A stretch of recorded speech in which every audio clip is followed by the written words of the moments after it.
Ladies, gents and teddy bears, a very, very warm welcome from the bird viewing area at Lakenheath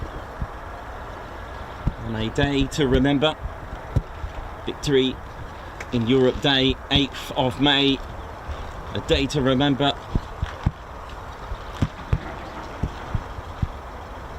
And here we are at a station that served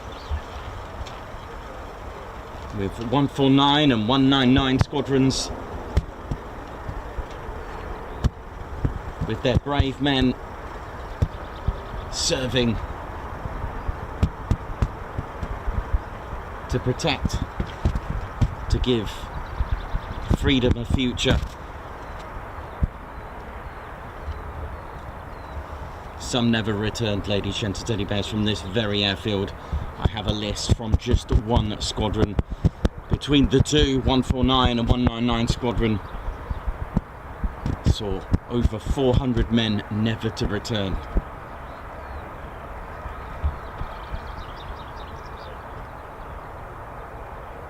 And yet, brothers in arms, hand in hand, with the United States Army and Army Air Force, hand in hand, brothers in arms,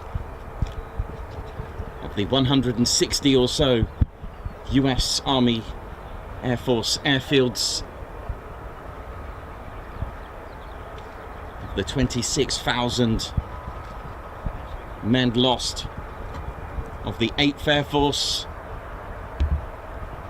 the thousands of aircraft lost. This is a true testament and a legacy that Fighter Town here in Suffolk still serves today for that very cause. And we celebrate here at RAF Lakenheath.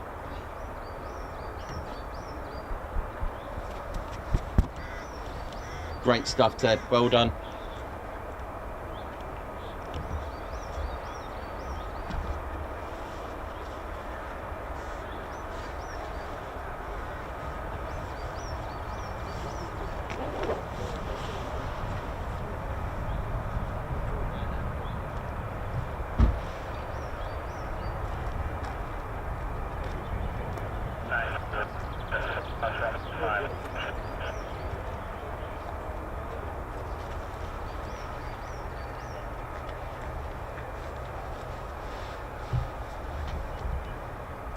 Short of runway 5.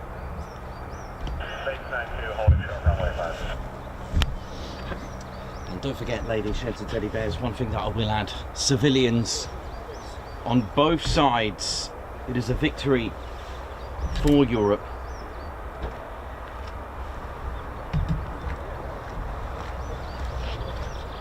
But here we are, here we go. Ted, you got the tedometer out. My goodness me, this is going to be fun. Ted's got the tedometer out.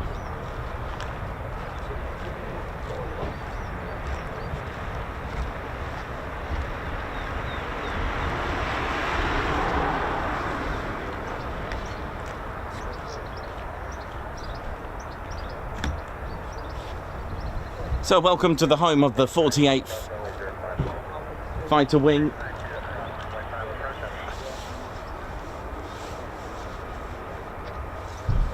Home to 4 combat-ready fighter squadrons.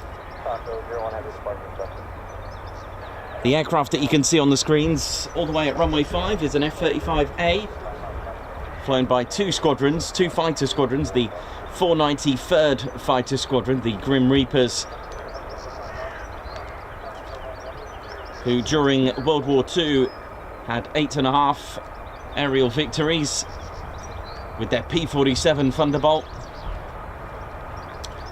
They're the latest to have converted to the F-35A. Just 4 years ago, 2022, they said goodbye to their F-15 C and Ds. And the other squadron, the 495th Squadron,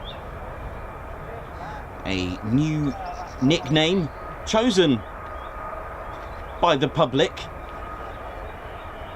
which was the Valkyries. 15th of Jan 2021 they brought the F-35A over. Unfortunately, during World War II they became inactive on the 1st of April of 1944 as they moved in March of 44 to the 407th Bomb Group.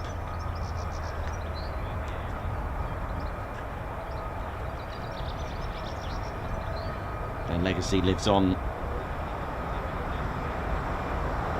from 77 to 1991. They were known as the Thundervarks, flying the F-111 F-Aardvark.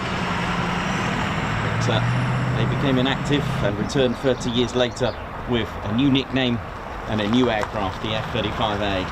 Oh yeah. F-35A has the world's most powerful turbojet engine in a single jet fighter. That's 43,000 pounds of thrust with afterburner, and that's a Pratt & Whitney creation. There's no other single engine that's more powerful than that in a fighter jet. Max speed, Mach 1.6, loiter time forever. It has an exceptional loiter time. 5th generation, and it's multi-role. It can play a variety of roles. Intelligence, data transfer, data sending, data absorbing. With its 1,600 tiny little radars in the ASA, in that nose, in the radome, pointing at an angle upwards into the skies so that naughty radars can't detect them. Radar absorbing material, a low radar cross section, which on enemy radar would look nothing more than probably just a bit of noise in the background. If they were looking for golf balls, then this is what the F-35A would come up as. The F-35's radar cross section is nothing more than a golf ball, which, if you compare that to the size of an aircraft, would register as probably a bit of noise on enemy radar. Lockheed Martin put out in the patent world for their radar absorbing material with iron ferrites, and what it does, it actually burns and absorbs the radar frequencies. It burns them. Thank you very much. I'll have that well done, please. Frequencies and spectrum of frequencies is 0.1 megahertz, right up to 60 gigahertz. So not even the fancy surface-to-air missile S-400 can even detect this. It would walk past it without knowing it. Not that it could walk, but if it could.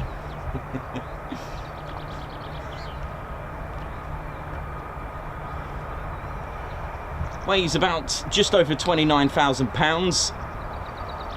Payload, 18,000 pounds of payload.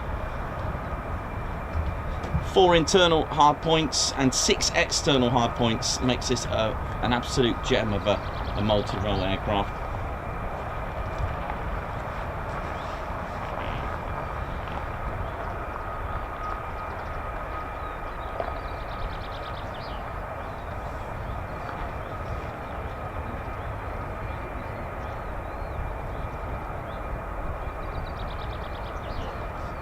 And absolutely, just before we begin, just do wish a congratulations to the Battle of Britain Memorial Flight and the Royal Air Force Typhoon display team, along with the solo display pilot, Flight Lieutenant Tom Nation, call sign Dragon 01, for all of them achieving their PDA yesterday. So congratulations to them.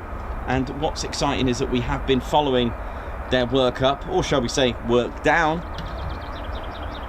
Next is the Red Arrows. Hope to wish them, although we're not in Greece, so we can't capture that. We've got a possibility of potentially capturing Flight Lieutenant Rich Tamala's PDA day. I'll try and find out when that is, if I can even guess when that would be.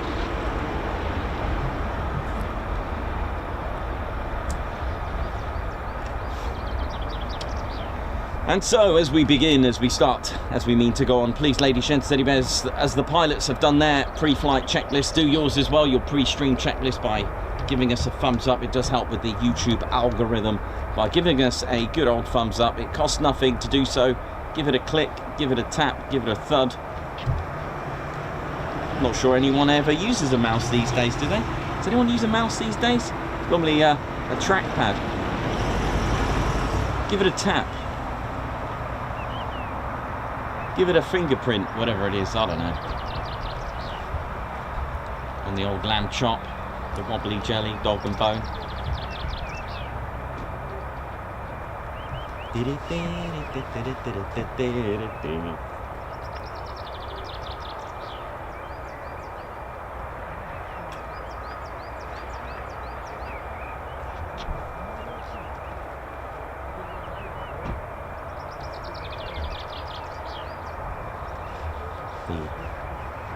Amazing F-35 even has the DAS system as well, which I'll give you a tour of the F-35 very shortly. And one thing about the F-35, it comes in 3 different variants. They're all different. Absolutely amazing technology. The loiter time is amazing. The F-35A has a airframe G rating at +9. But the DAS system is amazing, can link up with other aircraft. I'll see if I've got the my little diagram to show you the way that the radar absorbing material works. It is literally, without doubt, currently the world's most advanced 5th gen stealth fighter, especially when you put it in the B variant. The A variant is operated by the United States Air Force. They don't operate the other 2 variants. So there's not a lot going to detect this. And of course, don't forget the likes of the B2, although that's stealth 5th gen, shall we? Well, actually, no, 5th gen fighter is that it's not, sorry. Although the B2 has a radar cross-section of about the size of a bumblebee, the role of the B2 is a lot different. What that does, if it's going through enemy territory, what it will do, it will actually shrink the enemy radar range. Details of that is without doubt classified, but that's how it does it. So even the concept of having the really good design of having air intakes, which I'll show you the B2 in a moment. The B2 having its intakes on the top is a good thing, because that way you can't, as radar points upwards, it's not going to get in the air intakes. Air intakes in the cockpit are basically your main areas where radar return is quite strong if you don't protect it. But the thing is, you probably think, well, why didn't the F-35 have intakes on the top? Thing is, a B-2 doesn't do fighter manoeuvres, so it kind of defeats the object if it had them on the top, and that's the reasons why you have them on the side. It's best to have them on the side for a lower RCS, unless you've got tons of radar absorbing material. But S-400s, nothing really out there, unless you're looking for golf balls, can track these, detect them. They're very clever. Data transferring to command posts and other intelligence centres, data sharing, fusing with the other F-35s in formation as well.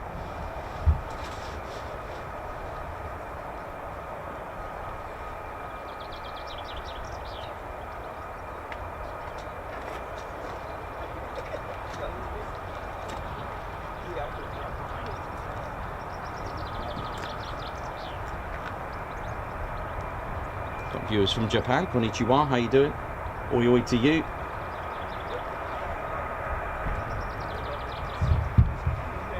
But I've got my F-35A to give you a tour for those who don't understand radar cross-section, radar return, how it all works.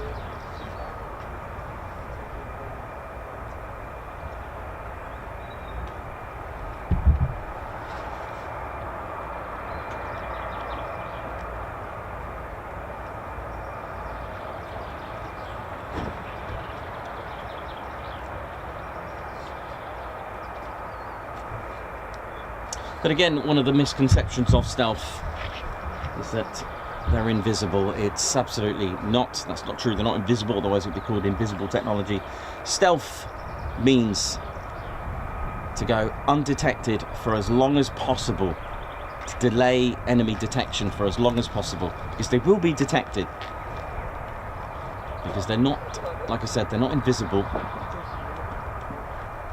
but they will make life very difficult until it's too late.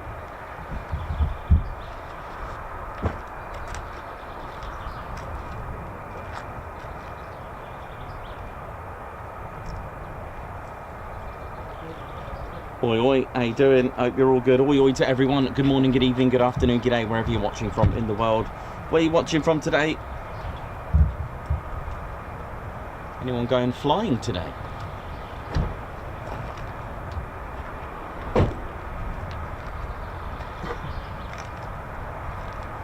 Queensland, Australia in the house. What up? We've got Kadena, Japan in the house as well. What up? How we doing? Ramco DeVray, what up?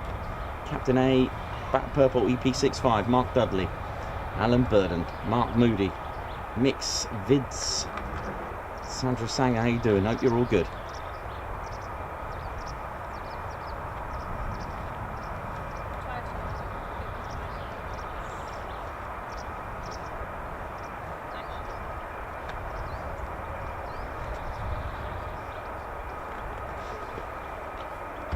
Speaking of cloaking devices there, someone's put, they are, and they've probably been working on this for years. In fact, actually, I just thought of another thing. One of the earliest forms of stealth was actually in Germany.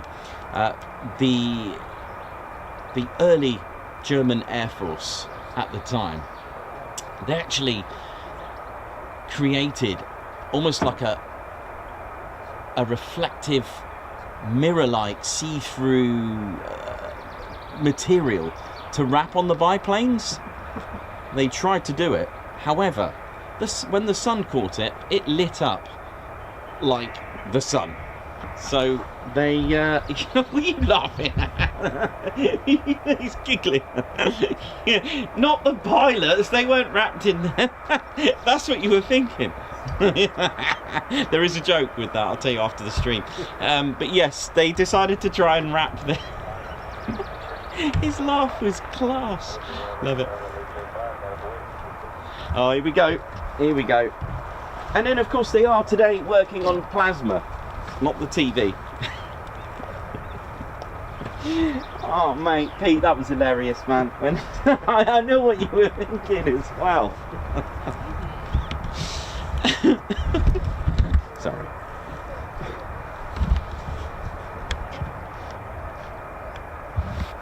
Okay, here we go.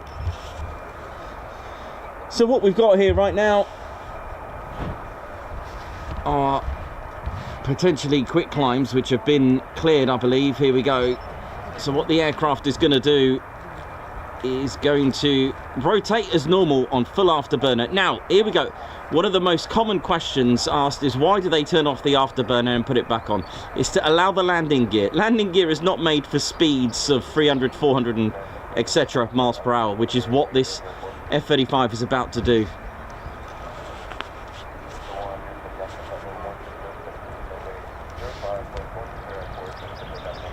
So it's going to achieve speeds of 450 miles per hour and then pull up. G's pulled between 5 to 7. So here we go, unrestricted climb. Don't know what flight level, but we'll find out.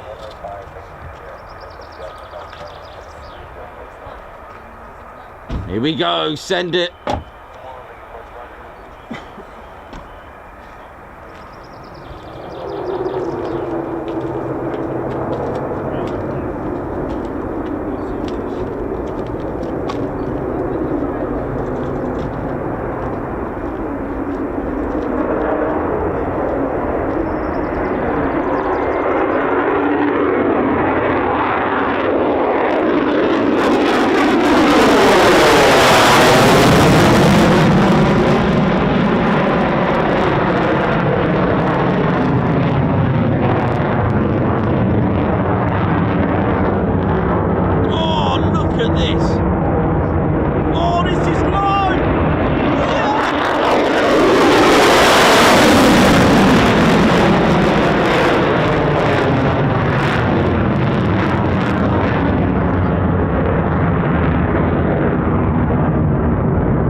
Goodness me, Ted, I was out on the Tedometer, mate.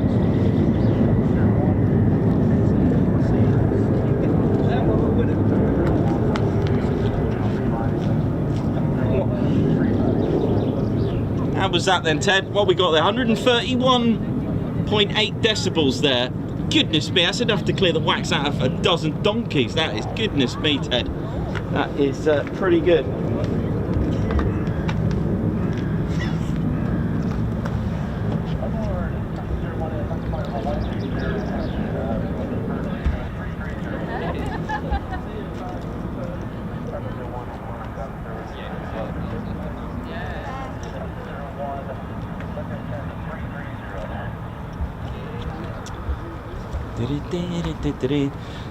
So pilots request a quick climb here. Okay, it is an unrestricted climb. It's the same thing. Unrestricted climb, quick climbs are the same thing. It's very common for the 48 fighter wing to request a quick climb. So how high do they go? It depends how high they've been cleared to climb to. Now you're probably thinking, hang on a minute, unrestricted climb, surely that can go for as long as possible. The answer is no. That's thanks to probably Hollywood movies.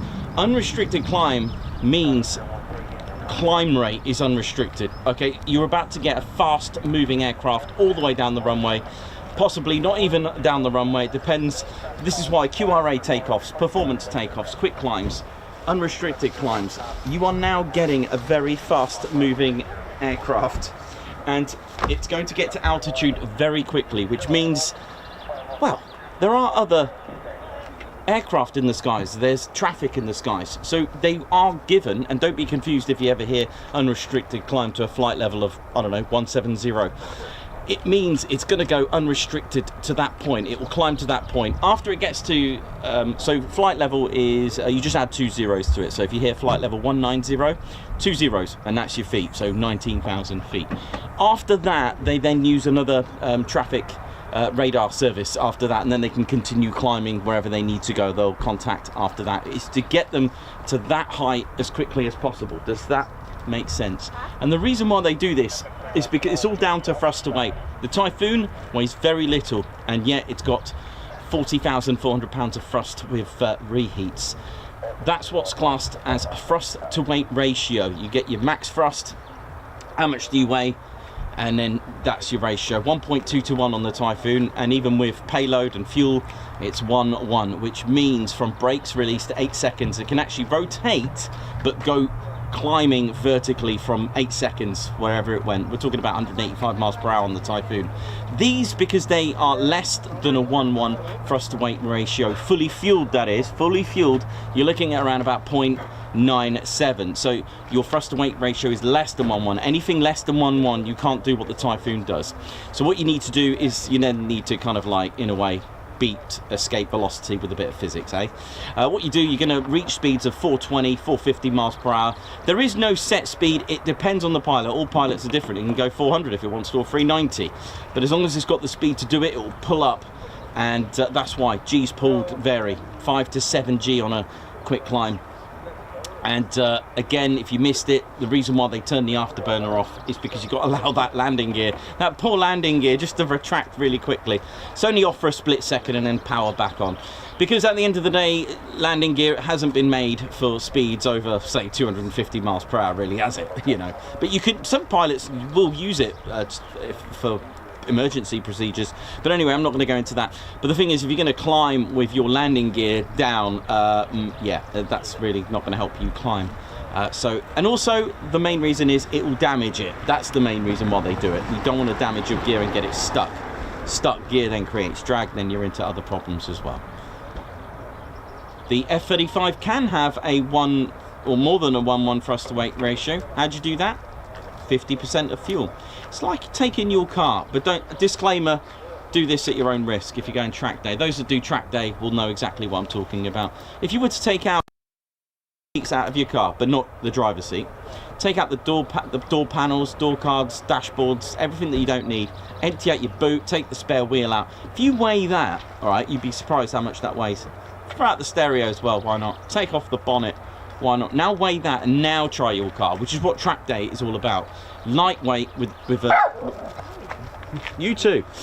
Which is why motorbikes, is, you know, take a 1 litre motorbike, but put it in a car, it's not as good as putting it in a motorbike. That's the same thing.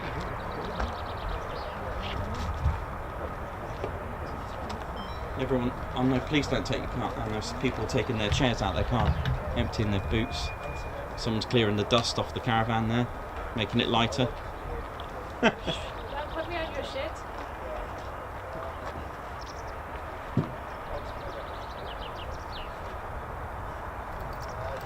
You'd be surprised.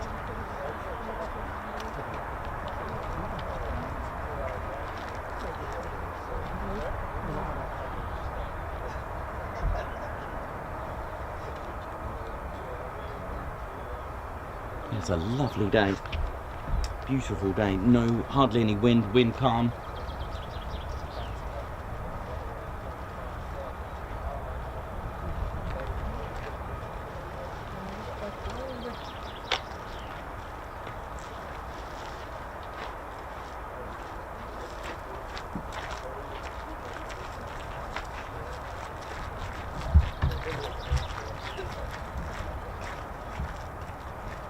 So we've got 2 F-35s on the south EOR and 1 on the north EOR.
That's the F-35 startup in the background, Pratt & Whitney's F-135 PW100.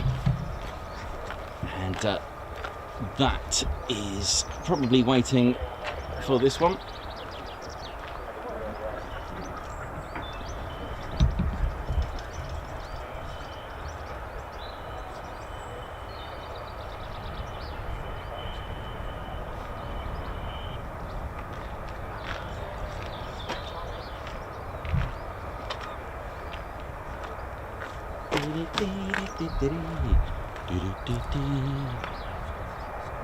How are we doing, ladies, gents, teddy bears? What a great day it is.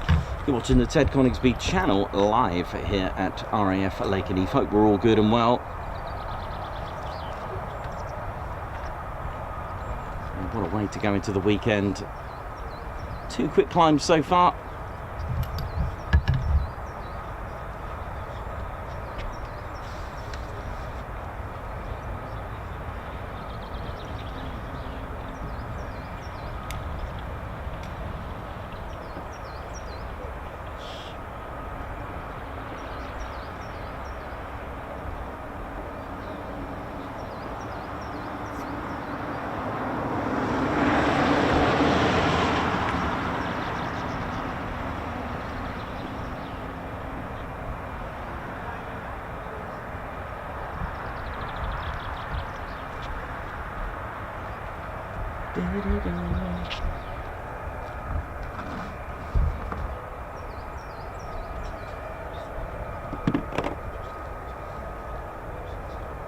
Amazing, even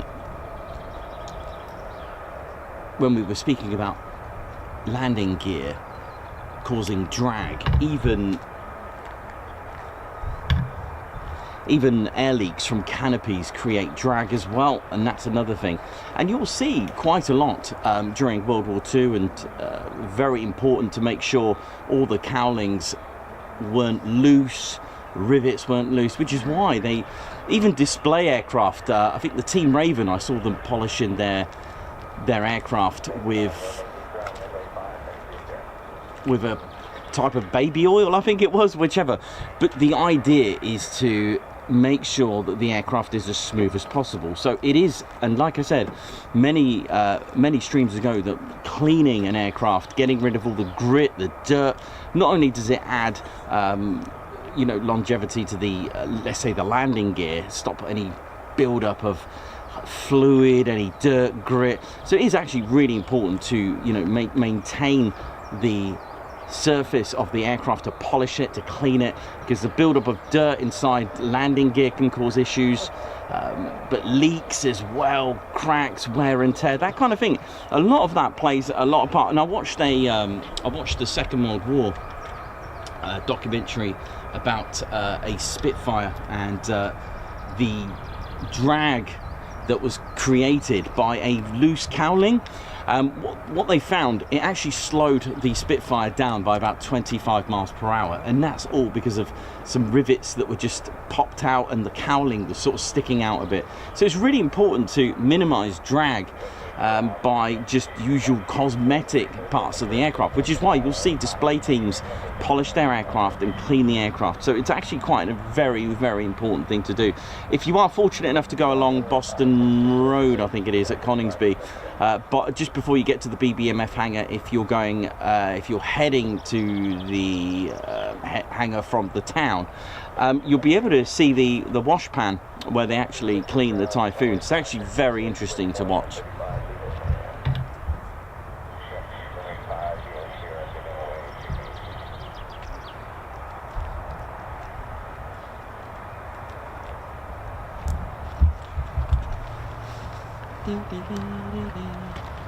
Yeah, I think it was Team Raven that I seen doing that. That was cool.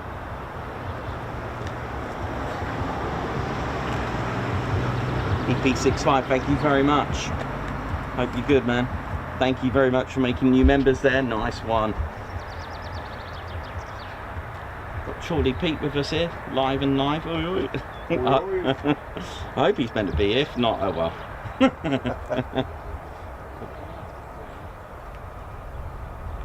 Mark Moody, yeah, absolutely, it did. The lead Vulcan actually had that very issue, and that really, well, that actually caused a pressurization issue as well, that air leak in the cockpit. But yes, it would cause drag, but probably more damaging would be to non-pressurizing the canopy.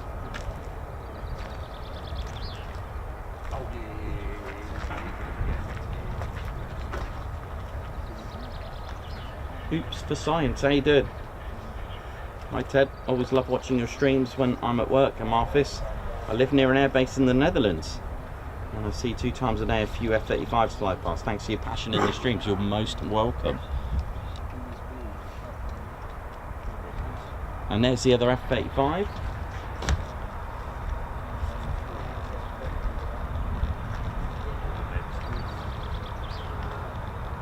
Not sure if I can actually hear more or if it's these, so we'll find out in a minute once these 4 go.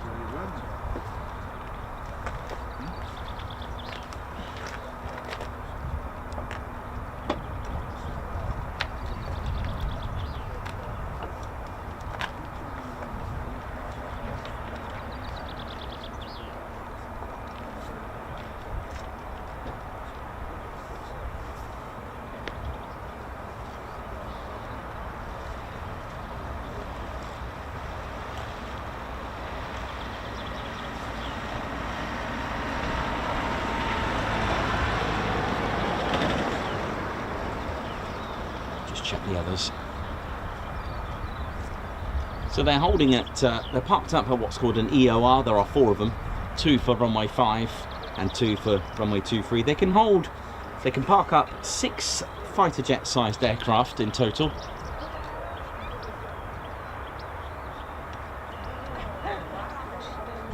Look at that, there you go. They've brought back the Tornado, there it is. Look at this. Margot, there you go, the Tornado is back.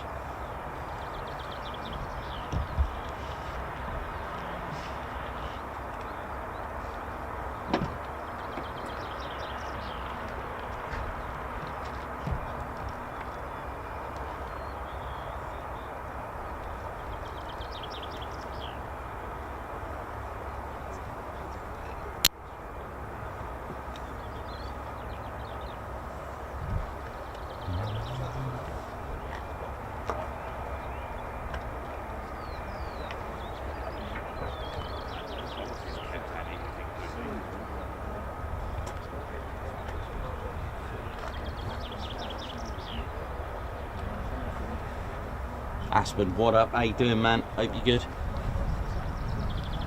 Good to see it from West Coast. We've got a bit of California sunshine here at the moment. Awesome. Wendy, how you doing? Good to see you yesterday as well, Wendy. Oi, oi. Margot, Alan, Davey. Remco DeVray, how's it going? So, total of 4 F-35s on the EOR, both of them at the moment.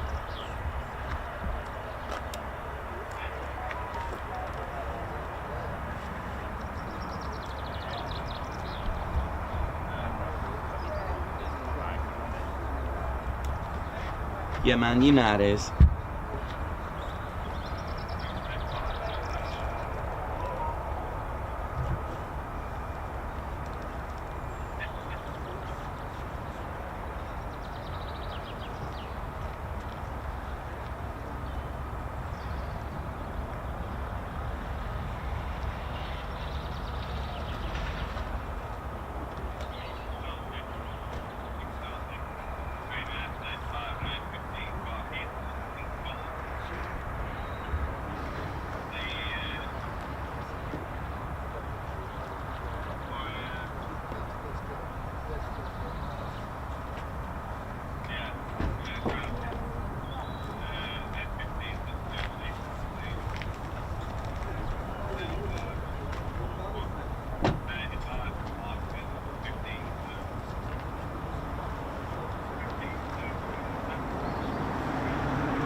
Thanks a lot for tuning in. 1.2k watching on a very special day. It is the 8th of May 2026.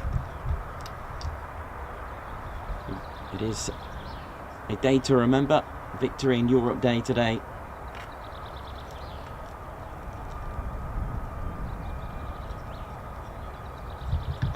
And remember the words of the 493rd and the 48th Fighter Group on the 8th of May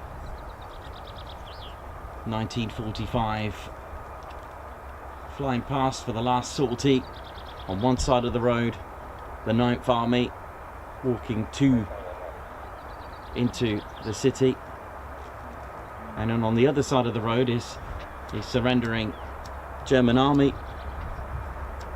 And I believe there are some photos of these scenes in the archives of that very day. And another F-35 has popped up. Here comes trouble.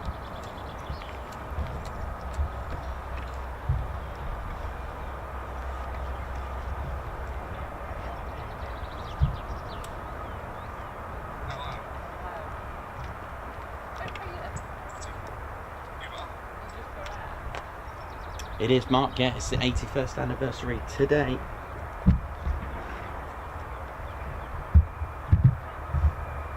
Should have another F-35 taxiing as well, so looks like we're going to get 8 F-35s today.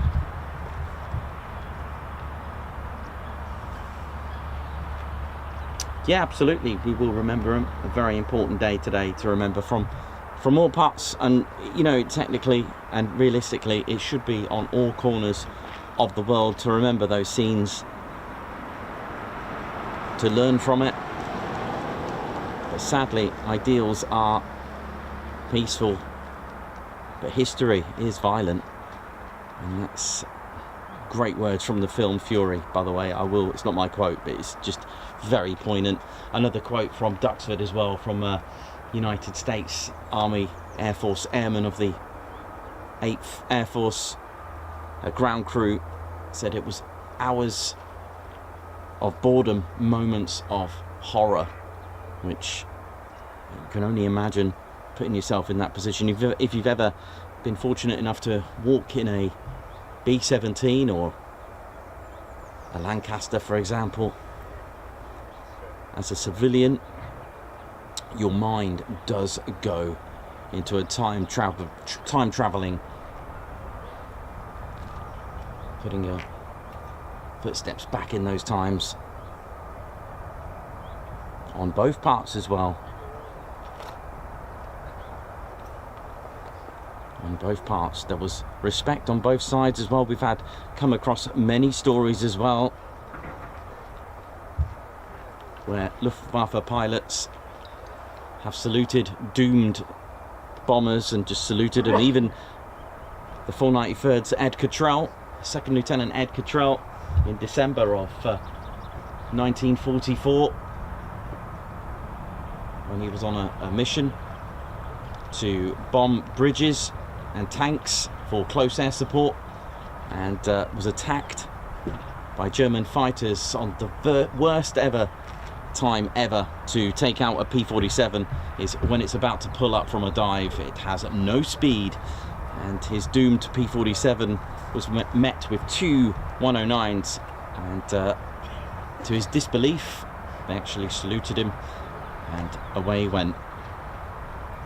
The classic Ziegler Brown story as well, with the B-17, Ye Old Pub as well, another classic.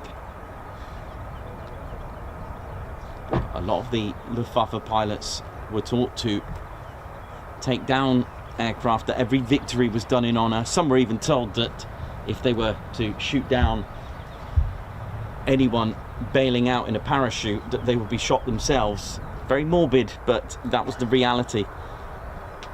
And it's stories like that that do make you shiver. A lot of Victoria Crosses. This is a Victoria Cross station as well.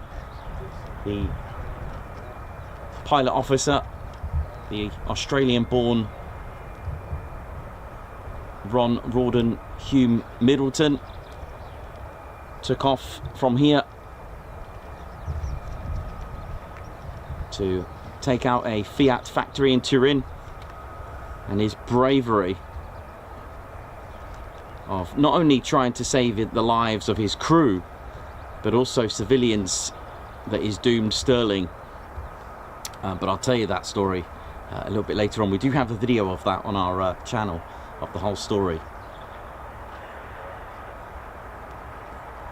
as well. But that's just one story of bravery, just one of thousands.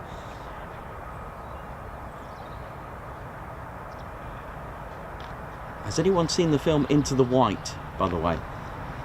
That's do you remember I recommended that film? Oi oi. Yeah, really good film. I won't spoil it, but in a nutshell, over Norway, if you've ever seen that story, the Royal Marines pilot, I think his name was Partridge, if I remember correctly. Oh, I forgot, he's got a funny name. Do you know what? I forgot the name of the aircraft now, beginning with S. Hang on. It was like a Blackburn Stuart. Is it Stuart? And I'm going to have to Google this. Into the White movie. It's based on a true story where there was a story about an aerial battle in 1940 over Germany, and I'm just trying to find out what the aircraft was. I've really forgot what it was. Was it a Blackburn Stuart?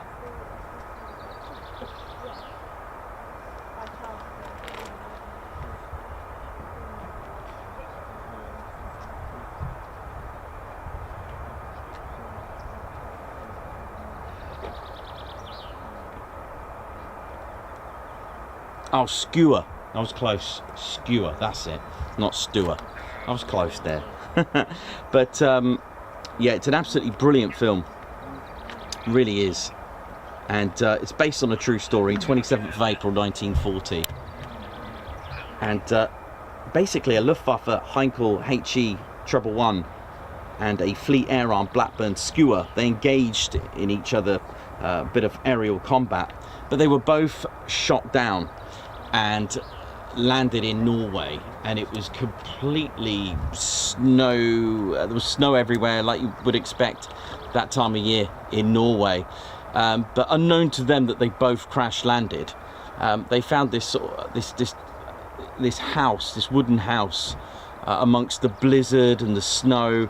And I can't remember which got in there first. I can't remember if the Royal Navy, the Fleet Air Arm, were in the house, and then but they both crash landed.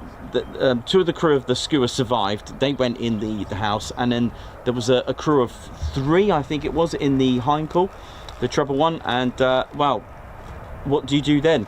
You're in a country that was split between neutrality and obviously was taken over by the Nazi Germany. So they had a bit of a situation, and one claimed the others as POWs. They were all claiming ranks with each other, but then they found out they had to actually help each other, and they ended up becoming friends in the end after a bit of ranks. And they even drew a line. They even brought up the Geneva Convention to say this is the German line, this is the but there was a point they didn't know whether, well, the Royal Navy, the Fleet Air Arm crew didn't know whether they were on the neutral side or whether they were on the Nazi Germany occupied side. But I'll let you watch that film. It is an extremely good film. I think it's still out at the moment on Prime. Recommend that film, Into the White. Really good film. And I only found out not long ago that, and this is after I visited the Fleet Air Arm Museum, which I'm a bit gutted, I'll have to go back, but I did see it, just didn't know what it was. I was quite ill that day, actually, long story. Yeah, I know, holiday and being ill is the worst thing, isn't it? the skua was actually pulled out, I think in the 70s, and they brought it back, and it's in the Fleet Air Arms. So when you watch that film, or I believe there was a book written about this, and there is, I think it was written by Partridge himself, and I won't spoil it. Please just you watch that film. It's a really good film where two enemies end up they have to work together, and then they become friends. But the ending, I'll just leave it at that. Because I think in your mind you can probably tell what might or could, potential possibilities. But absolutely extremely amazing film, very good film.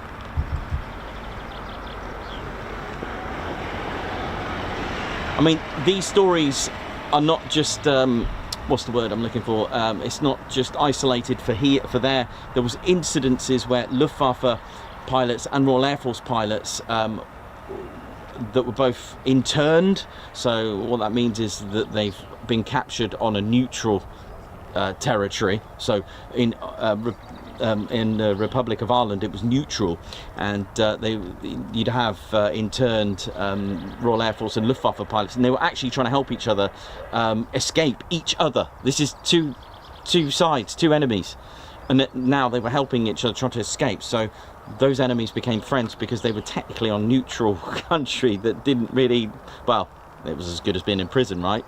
But yeah, there was incidences where I think the Royal Air Force, or I can't remember which one. I mean, there's probably loads of stories like this, but they were helping each other to try and get I think either a Spitfire or a 109, trying to get it out the bogs to pull it out, and then try and get one of them to escape in it. There are loads of these stories. There are loads, and it's amazing. And then the next day they'll be up again shooting each other. Amazing, right? It just makes you think, stories like that.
Tim Gooch, how you doing? Hope you're good. Captain A, Mayhem Marshy, Dieter, Reese Maroney. Talk to me, Gooch, how you doing? Aspen.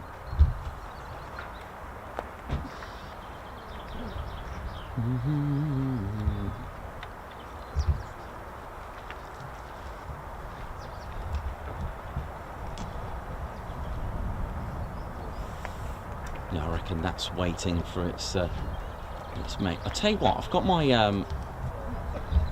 aircraft book. I wonder if that Blackburn Skua is in there. Give me a sec. I might have time to get it. So I don't have one as a model.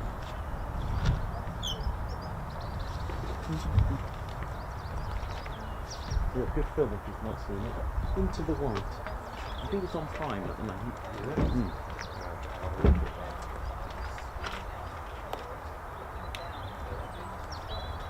It's in here, that Blackburn Skua.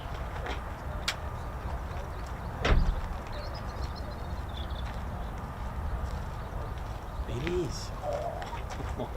It's in there, get in.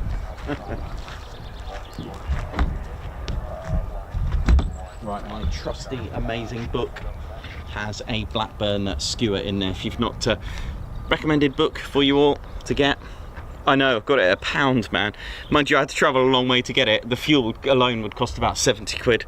Yeah, no, I got it at Kinloss at Moravia. There we go. So that's the British aircraft of World War II, book by David Mundy. And this is the Blackburn Skua. Look at it. This is it. This is what I'm talking about. Yeah. How cool is that? It had a What? Oh, it was a Bristol Perseus. That's interesting, the Perseus, because that was before the likes of the Pegasus, which I always talk about, of course, because of the Mark 1 Wellington and the Hampden. How cool is that? Look at this. Look at it. How cool is that? So that's what they crashed in. And look at that. It's got a. It looks like it's got some sort of turret on there, isn't it? Is that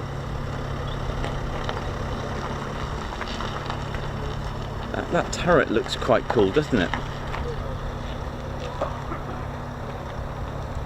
Really cool. So another misguided attempt to produce a turret fighter. Oh dear, that didn't sound very good. I don't think it had a good reputation, that aircraft, anyway.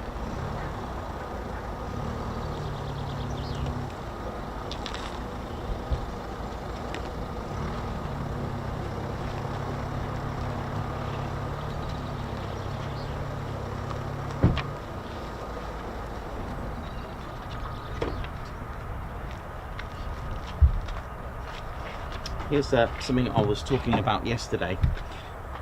The Hawker Hurricane tail. This is a perfect example. And the Hawker Fury, Hawker Nimrod. Look at this. Right, I'm going to show you something. Here we go. So Hawker kept that tail design, that stabilizer, the same. Look at these. Look at these tails. Which one's the Hurricane? And which one's a Fury? I know. You probably couldn't tell much of the difference, although the wheel is giving it away, the rear wheel. That's indeed a Hawker Fury. The tail was kept the same pretty much, except with the addition of that rear wheel. And then you've got, I think you've got a Nimrod here, exactly the same. Look at that. I'd say that was the same. Amazing, isn't it? Hawker Fury, exactly the same. How I think the heart as well. Yeah, I think the heart. Should we test the heart out? Don't break my heart. Right. Yeah, I'd say that was the same again. Look at that, even the Hawker heart.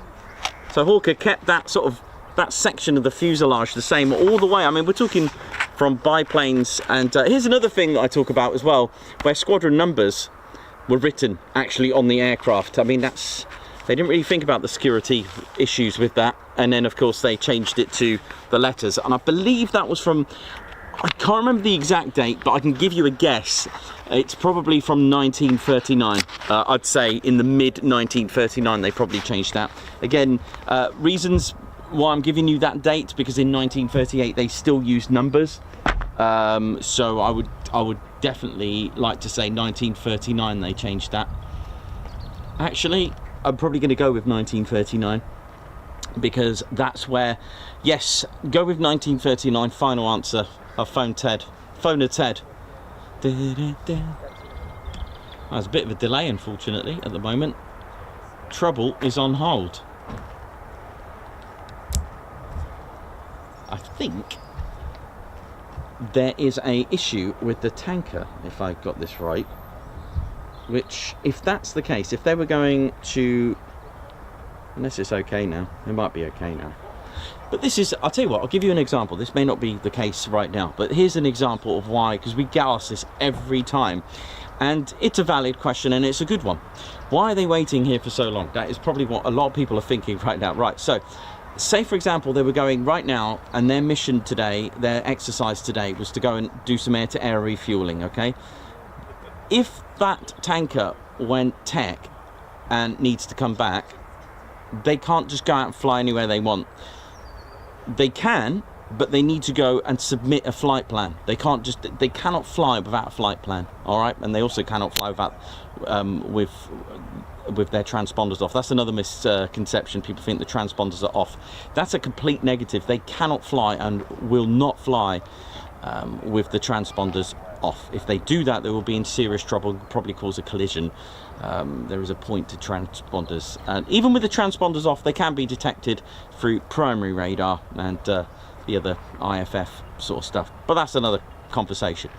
But that's a scenario. So they again, they could have been going, they might want to try going through, let's say, a low flying area. The weather might be bad there now, and then think, okay, now what we're going to do, you know, they need to submit what they're going to do and submit a flight plan, check in with Swanick, make sure it's okay, and then if it is sonic military radar, if it's okay with them to go through, because there are other traffic, there are lots of traffic in the skies right now.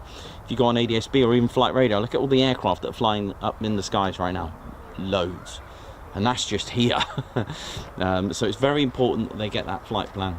I can still hear an F-35 spooling in the distance, but I'm now thinking, is this it? Is this our 4?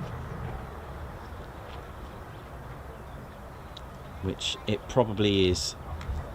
With the wind, when the wind is in the direction for using runway 5, it's very hard to hear the engines that we usually hear, because the wind is usually blowing towards us for runway 23, but the wind is blowing away from us. It's blowing towards the aircraft right now, so we don't get to hear it as prominent.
Well, I hope we're all good.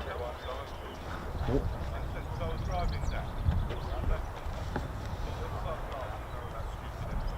Okay, for FX31, now looking like a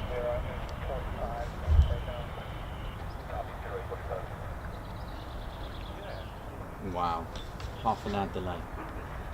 Okay.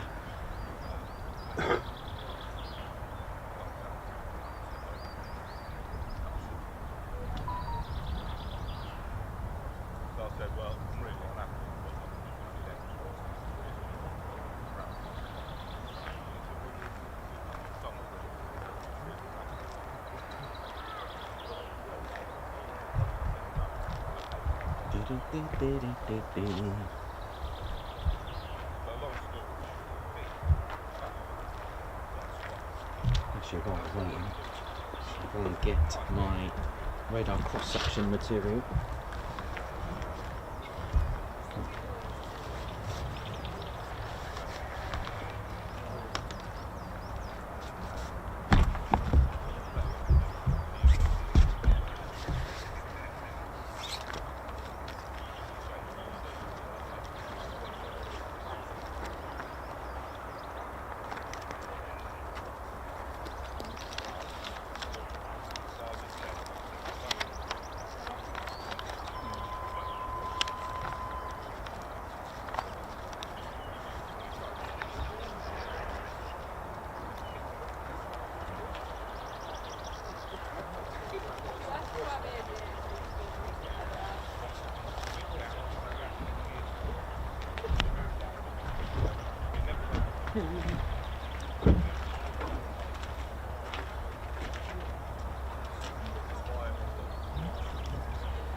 Correct your traffic service, come here and form.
Blame Techie, how you doing? Hope you're good. Good to see you on here again. Haven't seen you in a while. Hope you're well, unless I've just missed you on the chats.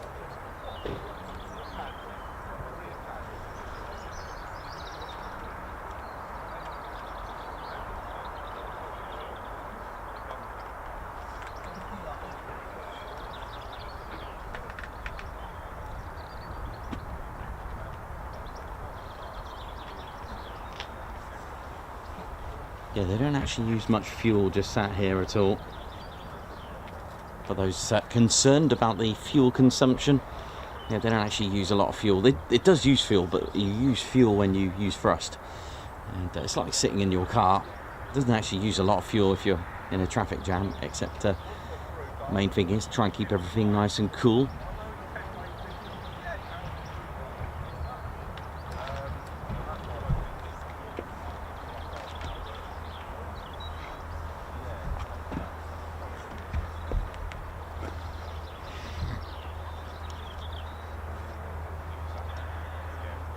So while we wait, which could be a little bit of a wait at the minute from what I'm hearing.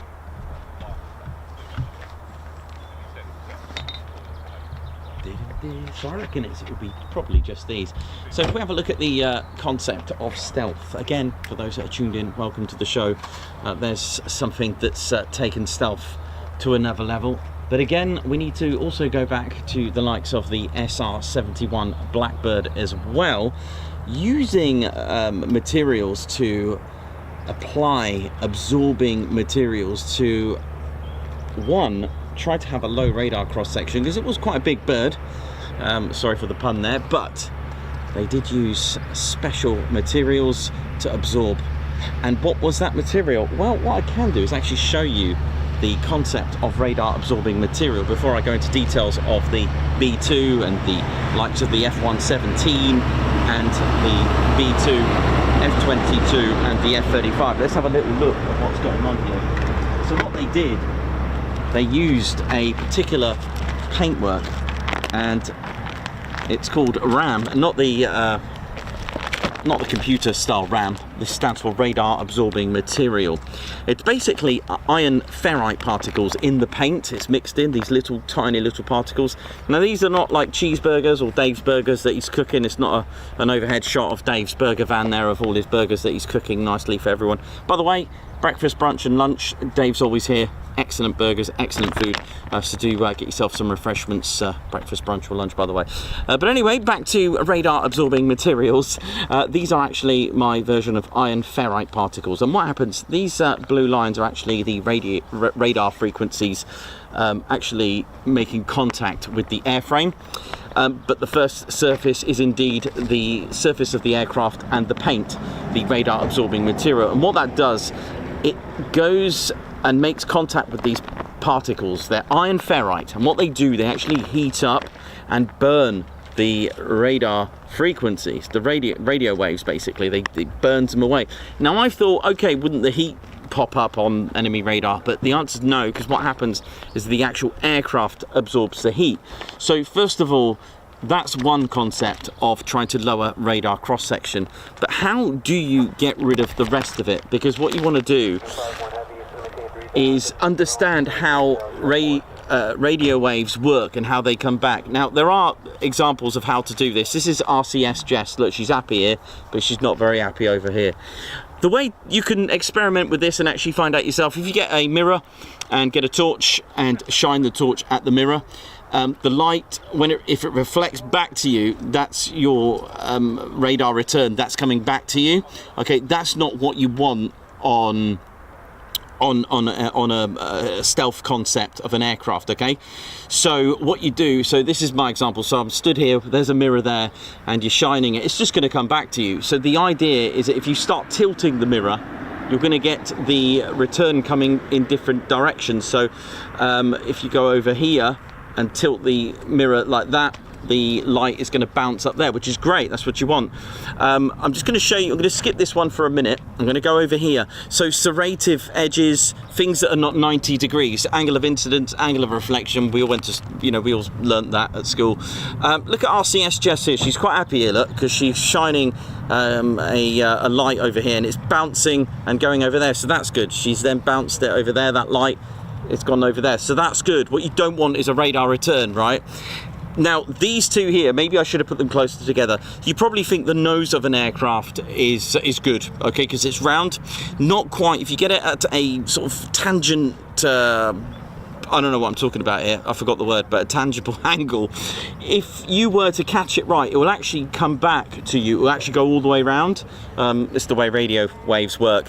But if you look at any stealth fighter, which I will show you here, you look at the stealth fighter's nose, it's actually not round. Look at an F-22, look at the SUs, look at the Chinese, Japanese, the stealth, F-22, F-35, they're actually tapered. There's a ridge from here, from the nose, right up to the intake, and that's a characteristic on all stealth fighters, that is. So if you look at the nose, it's not round, and what that does, if we go back to RCS Jess, she's quite happy about that, look. She's just shone that light. It's a bit like, you know, when you go in a cave or a canyon or a well, you hear your echo. That is like the radar return. The idea is to delay that to come back or not back at all, or make it weaker. So there's a few things that you can do. I wonder if it's, no, I've showed you that one. So there's a few things you can do. It's to think about the design concept of stealth. So if it's a flat edge, it's pretty much game over. If it's serrated, it's great, which is why the B2, the F-22, the F-35 is covered in all of these. Now, the earliest form of making some sort of like serrated plane, I would say that would be the F-117, and it was the first ever designated stealth attack aircraft. Okay, so there's the example of the nose of a plane, nice and round, but the thing is it will just come back 90 degrees. So stealth fighters do not have a stabilizer with an elevator like this. So this is off an F-16, 90 degree angles. You want to avoid any flat surfaces and also elevators that bounce off. You want to also think about drag as well, and the trailing edges, which I'll show you. Boundary layers, again, I'll show you that in just a moment. Let's have a quick look. But if you make an absolute, actually, yeah, I'll show you the serrations everywhere on here. Look at the intakes on here. Look at that. Zigzags everywhere. Now, when you pay attention to, I'll tell you, some of the photographers here take some remarkable photos of close-ups of the F-35, and you could see all of these serrations. You can even see the radar absorbing tape, which I'll go into detail in just a moment, okay? So I'm going to show you my F-35 here as well. Serrations absolutely everywhere. Can you see all the zigzags everywhere? Can you see that? Underneath, landing gear, even the nozzle.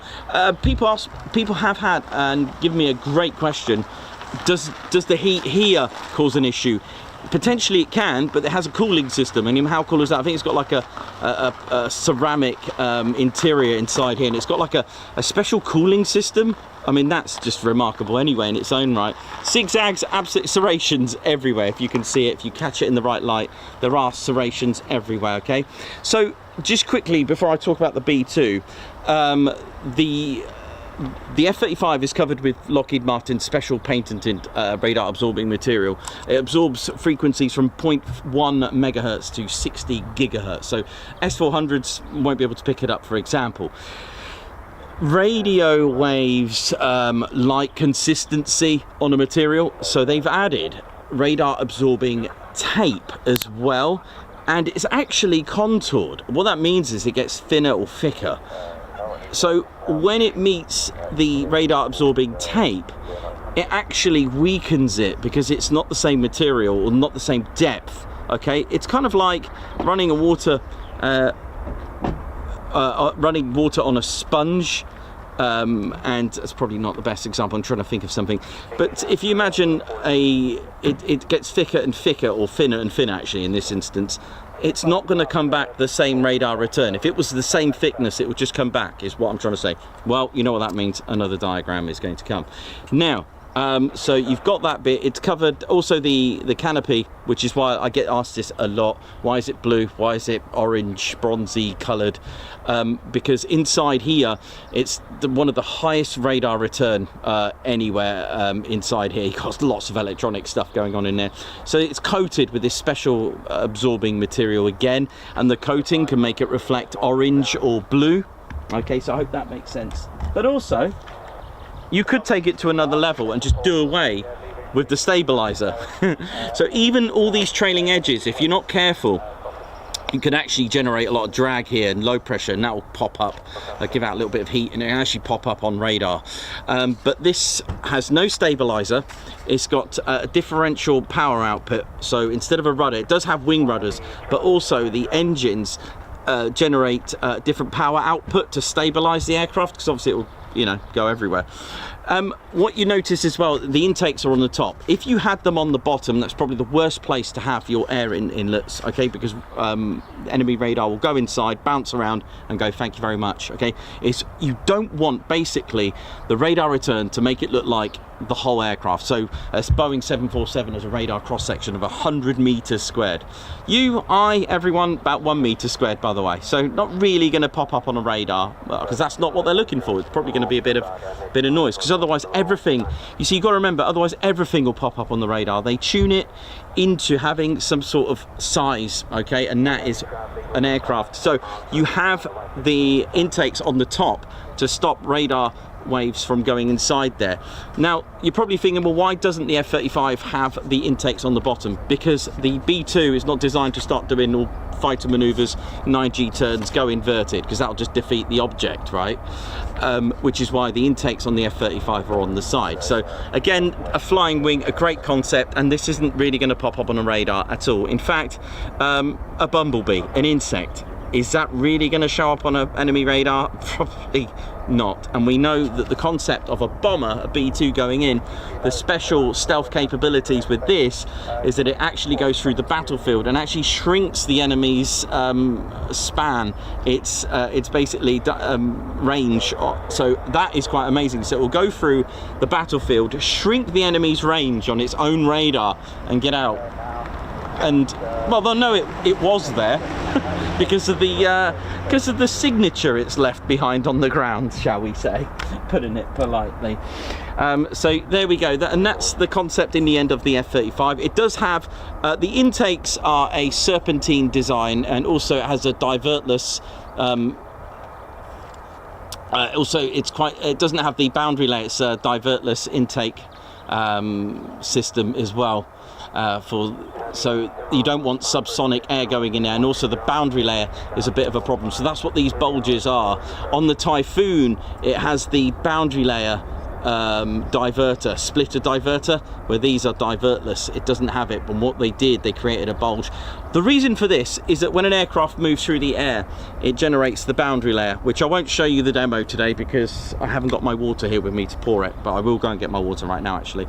So when an aircraft's going through the air, there's air that actually sticks to the aircraft, okay, and if it gets inside here, you're going to have draggy air hitting your front stage of your engine, and then you're going to get your good high pressure air hitting the bottom parts of the engine, which is really, if you get a spinning fan and then you've got two different speeds of air hitting it, it's going to really upset the engine and probably damage it. All right, so it's quite an interesting design now. It's really, really clever.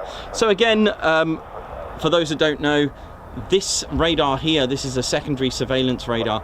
This is what communicates with the transponder. The primary radar is omnidirectional. Transponders on or off, the primary radar is objective. It just sends radio waves omnidirectional everywhere, so it'll pick up anything that it could. But the thing is, a primary radar, even if this did pop up on enemy radar, it'd probably just be a bit of noise and nothing else. The F-35, to protect it, has a DAS system, which is the distributed aperture system, which is an amazing system. If you're fortunate enough at air shows to see it, oh, might get something now. There's our DAS system quickly. There are 6 of these to look out for, 6 to collect in the bottom of your Weetabix box. Not really. Oh. Oh.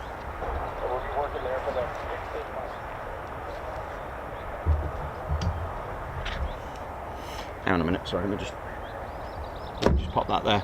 The DAS system, they look like they're, what's the word, polygons, different shapes as well. There are 6 of these to look out for. The ANAAQ, 6 distributed aperture systems. They're infrared sensors basically for day or night.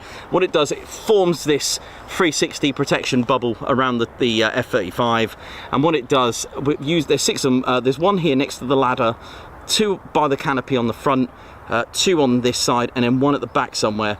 And what that does, forms this bubble, and what it's doing, it's already searching and tracking. SAMs are tracked, cars, vehicles, anything's tracked. It can engage if it wants to. It's already seen enemy fighters, but here's the beauty. It's also sending data back to command centers, and also if there's other F-35s in formation, the DAS system actually links up with the others. So you've got this massive data storage system and data absorbing stuff. It's pretty amazing, and yet alone the special radome in there as well. Pretty amazing stuff. Also, if you've bought your loved one Sapphire, well, you could say you bought them a piece of F-35. Why? Well, this little window over here is not some fancy glass. It is a precious gem. Measured at 9 on the Moss scale of hardness. I know, diamond is 10 on the scale of hardness. Yes, there is a scale for hardness. 9. I think Tektite is 4, chalk is 3. This is 9. This is the electro-optical targeting system. This is the pilot's detection, search, track, and thank you very much, see ya. But made of sapphire for a low radar cross section. Any questions, let me know. There'll be a test at the end of the stream.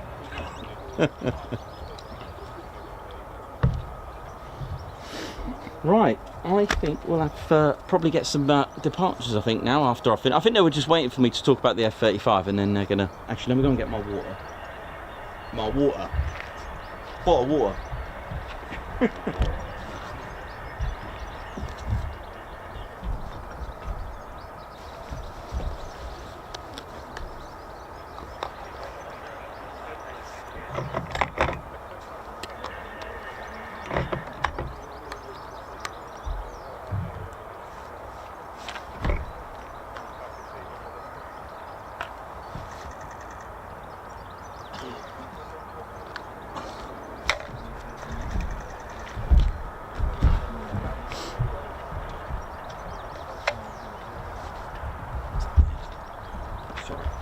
Come back a minute.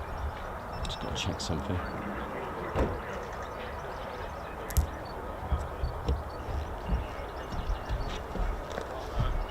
Good to see you.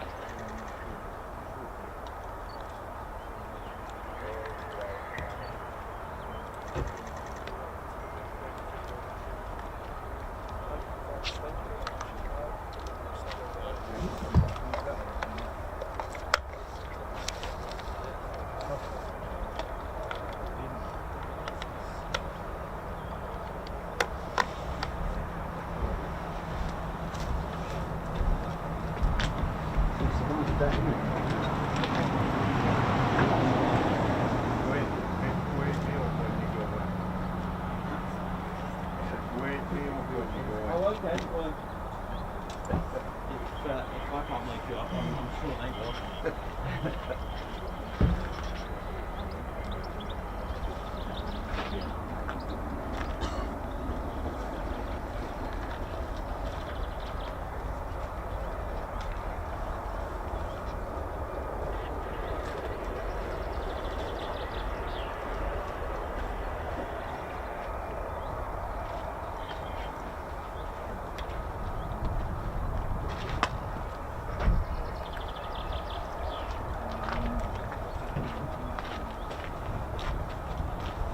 Curbs there again.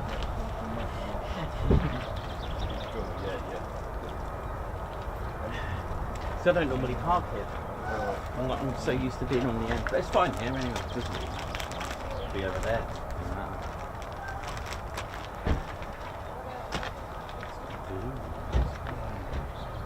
Not any kind of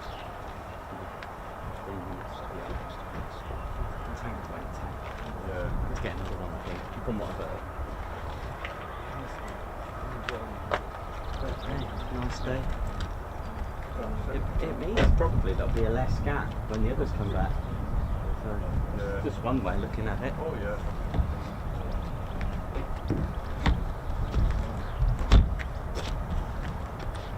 Did it be?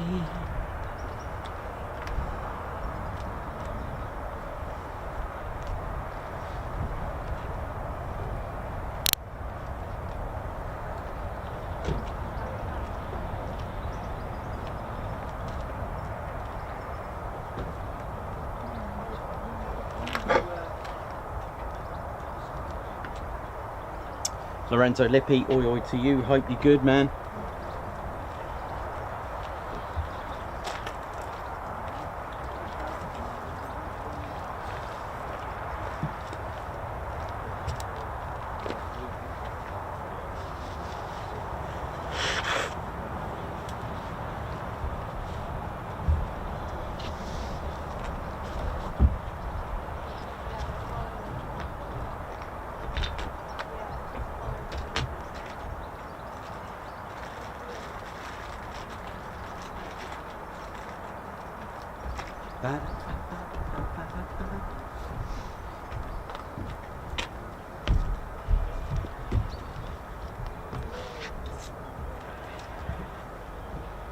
And there's our other F-35. So we've got 4 on the left on the south EOR and one lonely bit of trouble on the north EOR.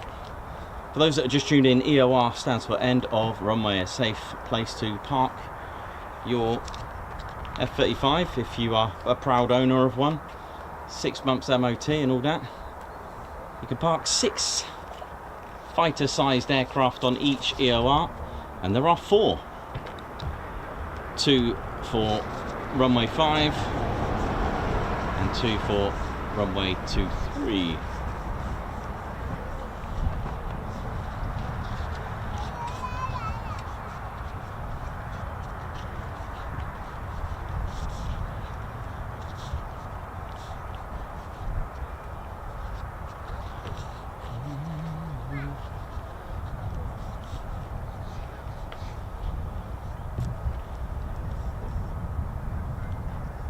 The F-35A is the only one of the 3 variants with an internal cannon.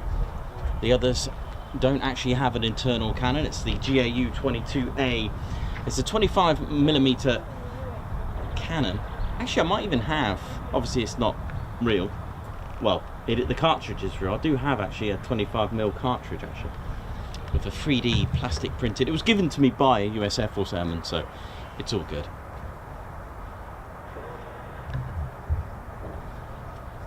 The B and the C can have an externally mounted underbelly centre line cannon. Same one, a GAU-22. It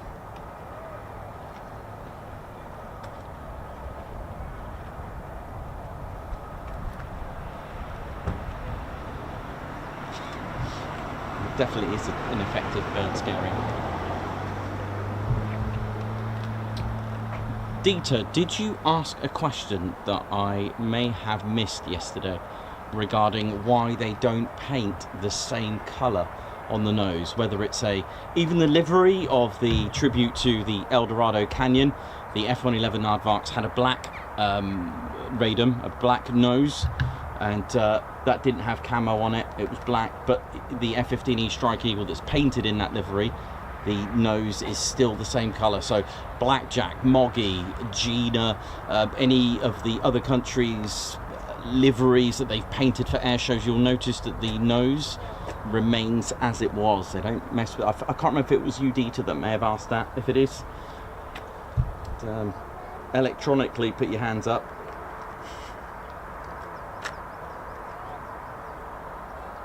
And it may not be something that you know, but there is a reason for that they don't paint it.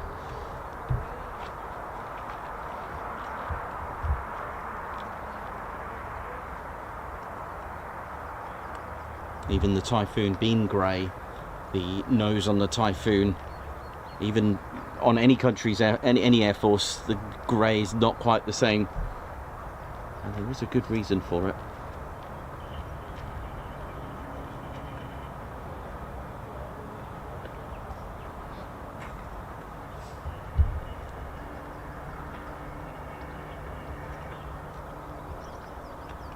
Thanks a lot for those that have hit the like button. Thank you very much. That's awesome. Thank you. There's about 1.3k watching. Do hit the like if you haven't done so already. It does help with the... oh, here we go. We've got something on the move.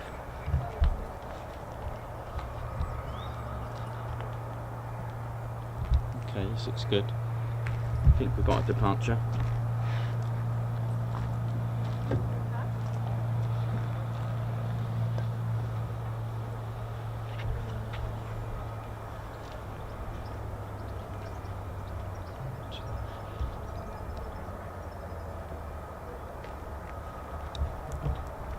Oh, here comes trouble.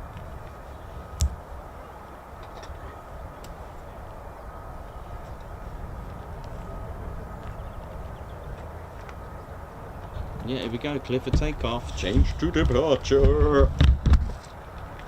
This is basically equivalent to a man or woman strapped to a rocket.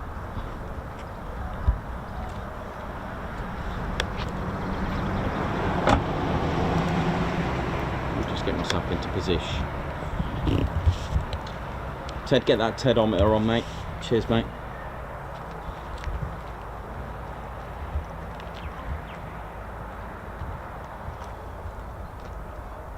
Here we go. Send it.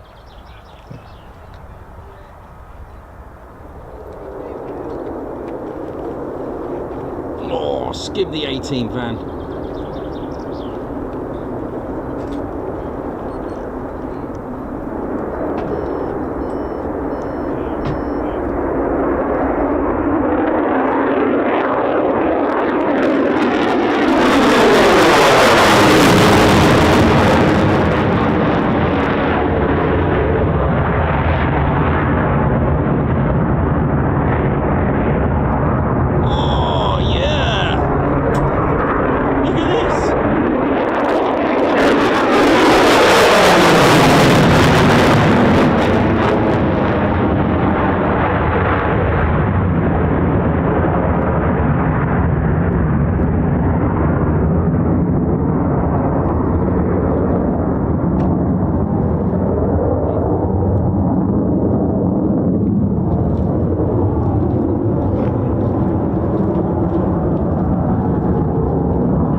Ted, what we got on the scores, mate?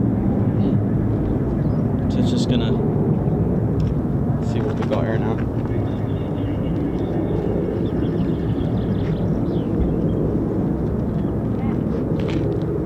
Ted, what we got, mate? 132 decibels. Oh, nice.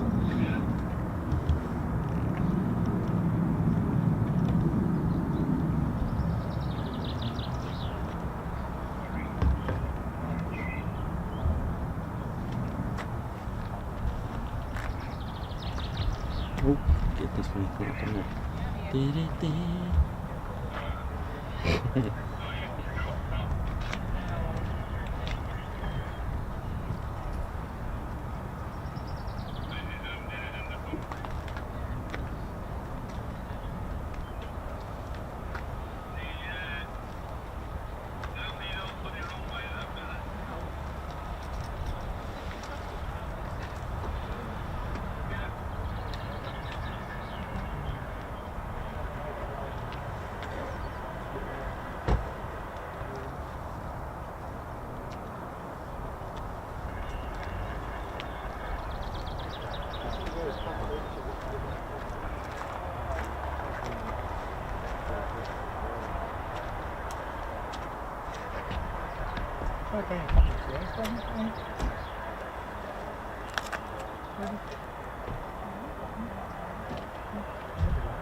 Going on its own.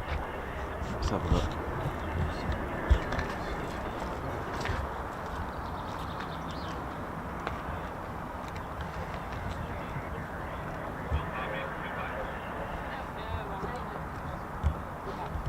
Is it? Oh, here we go. Look at the, it's just the last thing you want pointing at you like this. Look at it. Oh, let's go.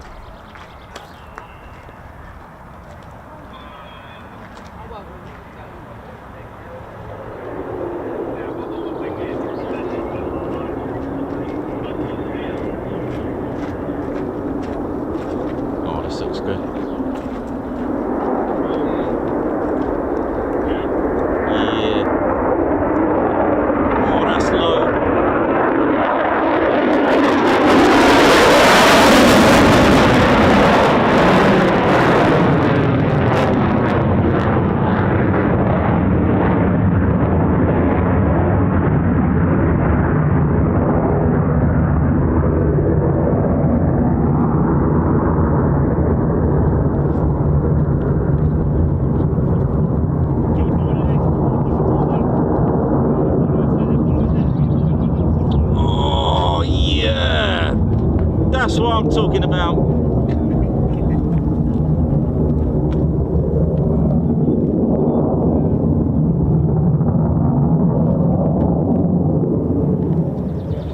Beautiful. Yeah, but he's spun around. Nice turn out there, nice aileron roll. Oh yeah. 131.2 on the old tedometer. Good one. I hope you all enjoyed that. So what a way to go into your weekend with this.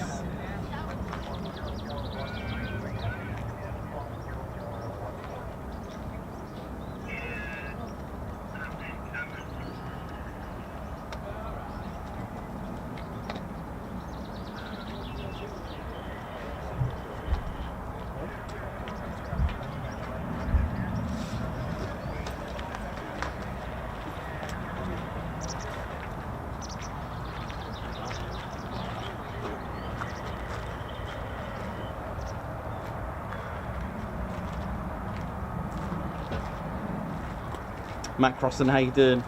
Well, our tedometer only goes up to 135, and we've had them both F-15, F-35 have 135. We've had max outs.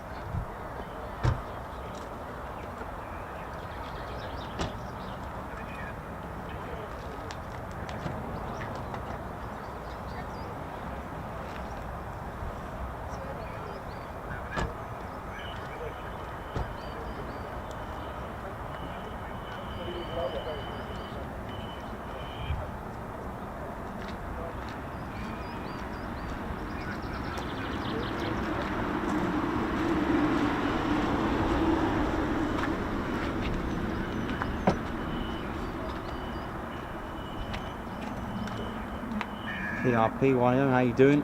Oh, all good. Alan Burden, what up?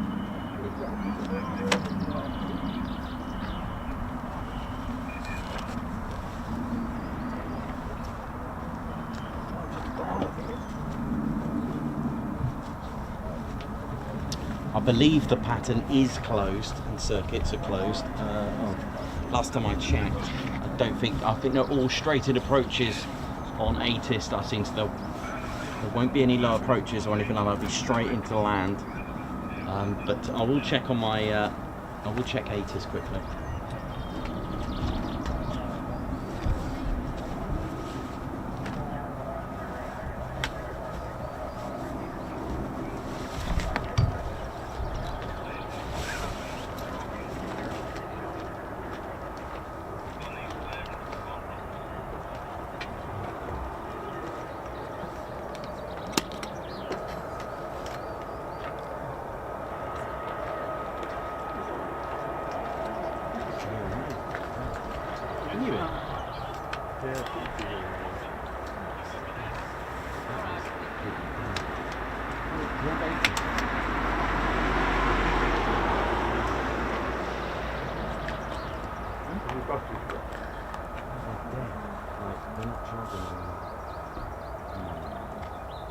They've been out in the rain too much. That's fine.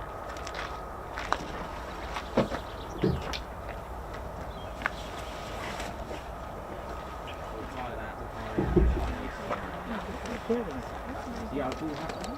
Have you got?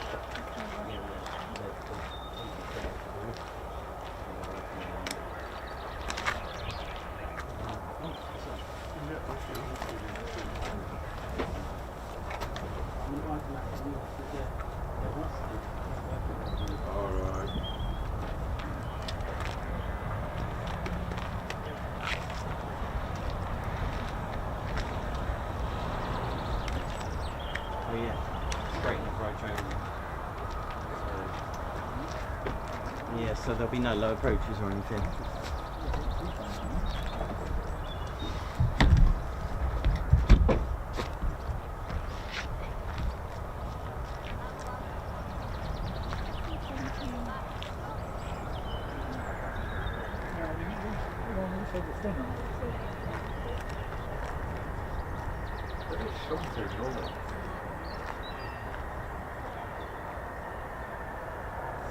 Something's on the move, isn't it?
So for those that don't know, ladies and teddy bears, RAF Lakenheath, built in 1941 as a satellite station to RAF Mildenhall. sits about 5 miles in the direction of the backwards crow flying. That's in this direction, so just over there.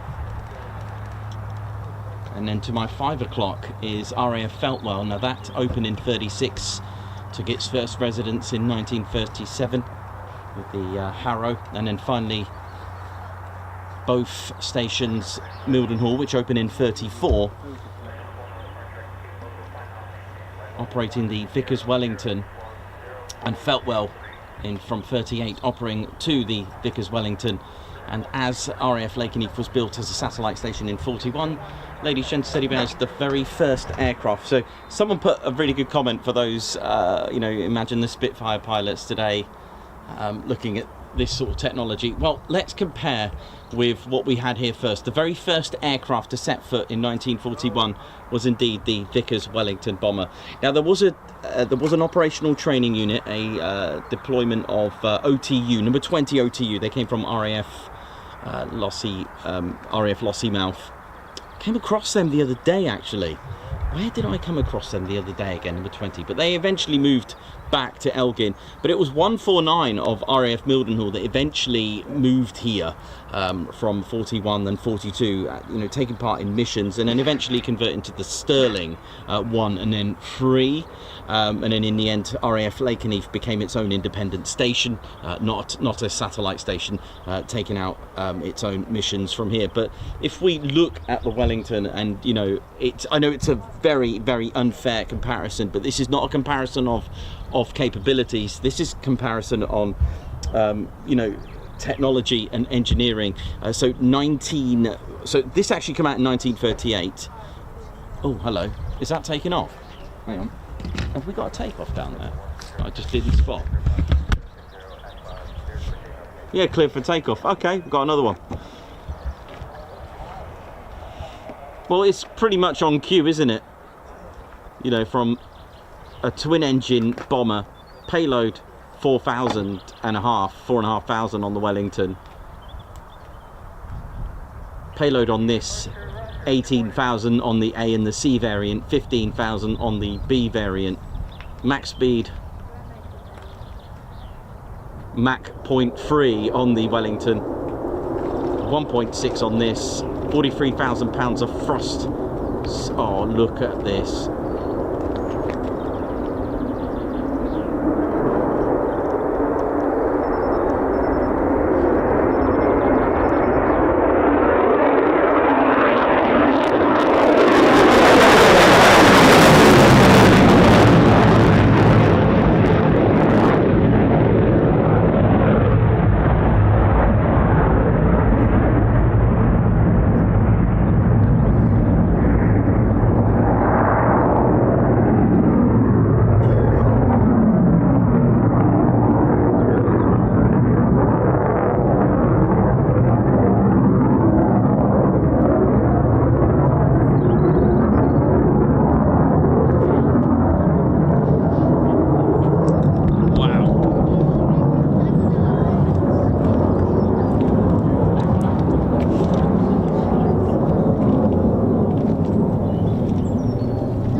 About here, didn't it?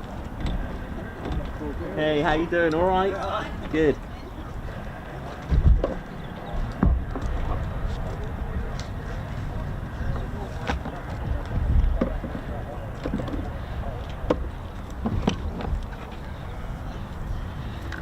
Oi, oi. Oi, oi, how you doing, That sir? was You something alright? else, that last one, wasn't it? How's it going? Okay? Yeah, that was something that last one went off. Oh, you did? That's set.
That'd take a lot of convincing, that.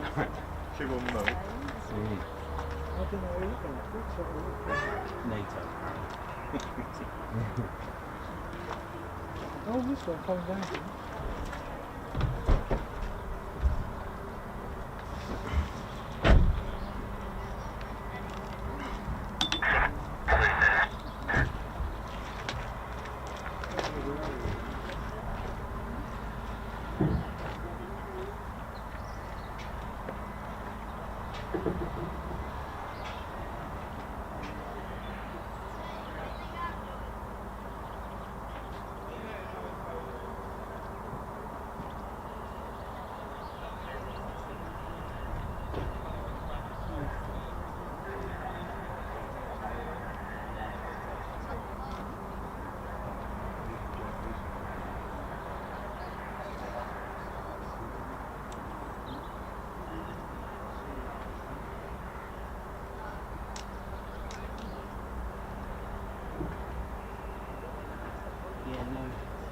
Approaches. Unfortunately, I can't remember the reasons. Oh well. I think maybe you come back, that would be it. Yeah. Yeah. There's 2 more to go yet. What is that? There's 2 still sat there.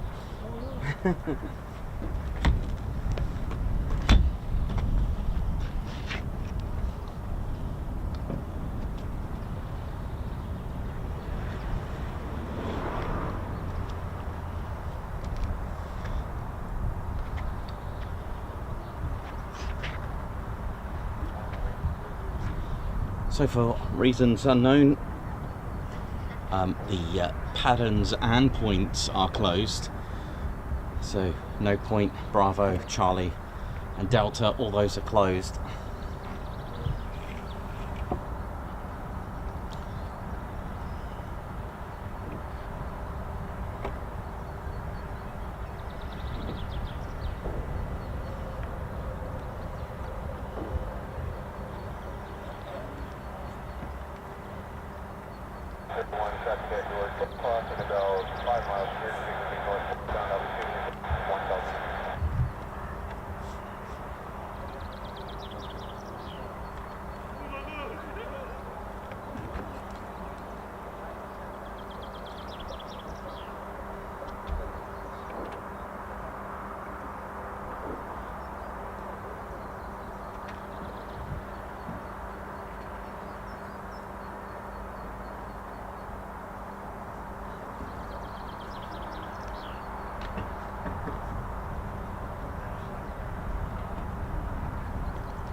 Taco 0117, 3000 up to 005.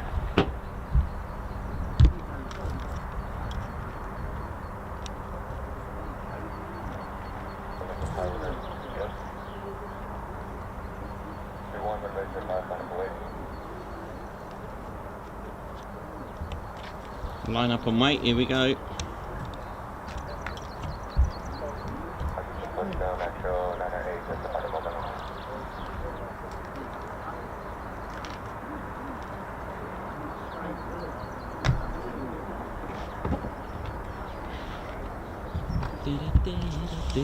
So our last two departures.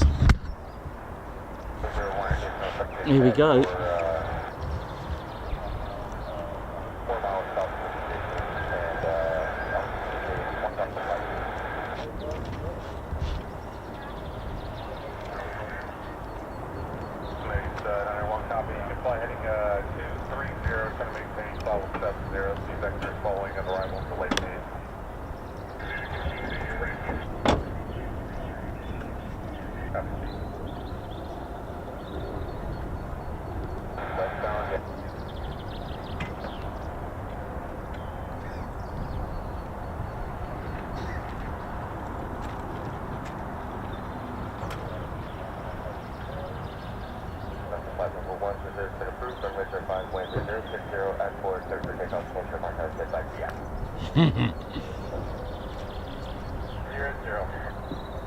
Here we go.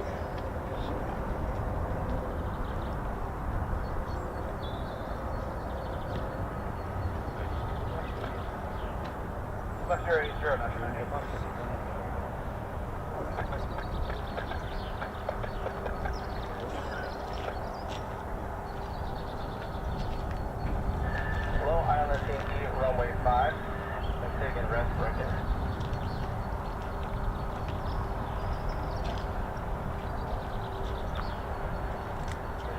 First one, I think you're runway 5.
What we got, mate? Nice, 132.5 decibels. Thank you very much there.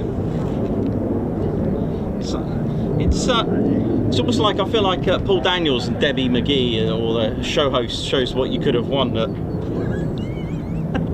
Ted's like really angry, shaking his head there.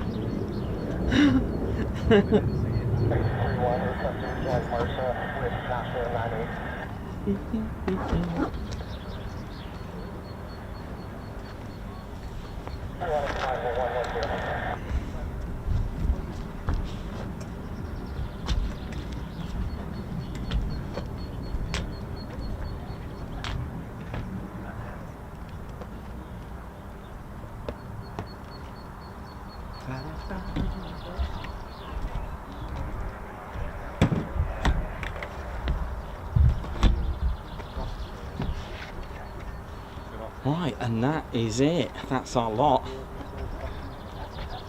So we'll see. Cool. Thanks a lot there,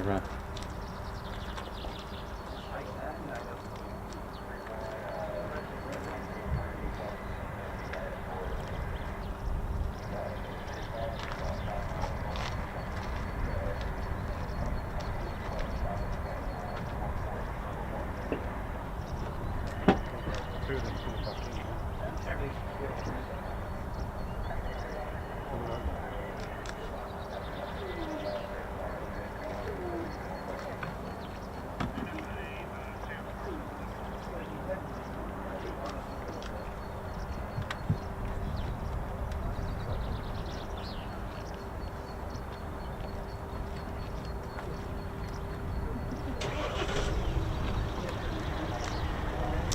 Yeah, we do have arrivals now. Here we go. But they are straight in, so unfortunately, we won't be getting any low approaches or anything, unfortunately. But let's welcome some of them back before we finish up for the day as well.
Look at that cannon, look at it. Oh, ho, ho, ho.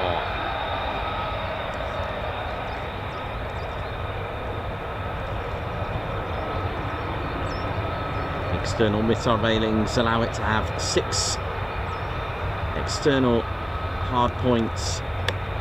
Oh yeah. Along with its 4 internal.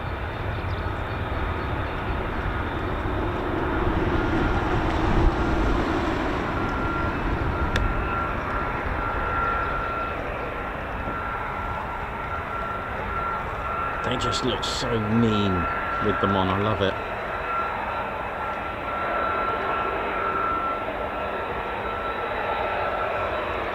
And you can catch the glimpse of another distinctive feature, the arrestor hook there. I don't know if you can see that underneath at the back.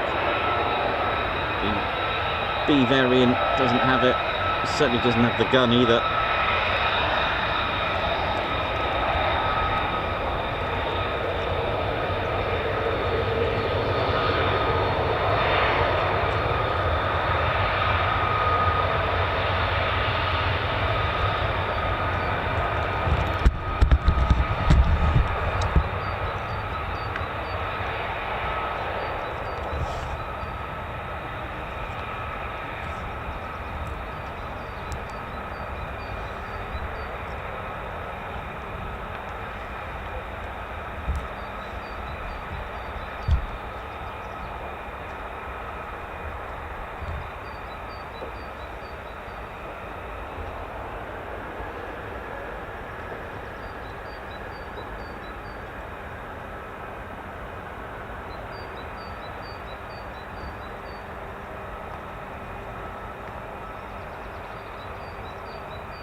So Mace flight, just doing a low approach using the ILS runway 28 at Mildenhall.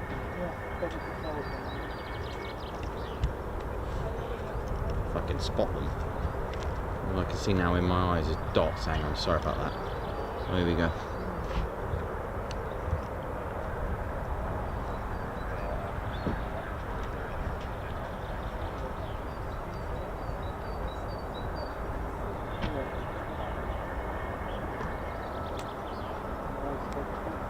It's about 5 miles away, that is.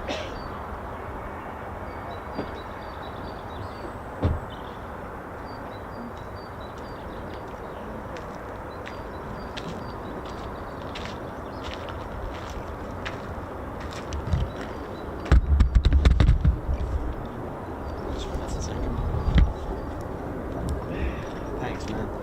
Thank you. Yeah.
Mildenhall. Transporter going up.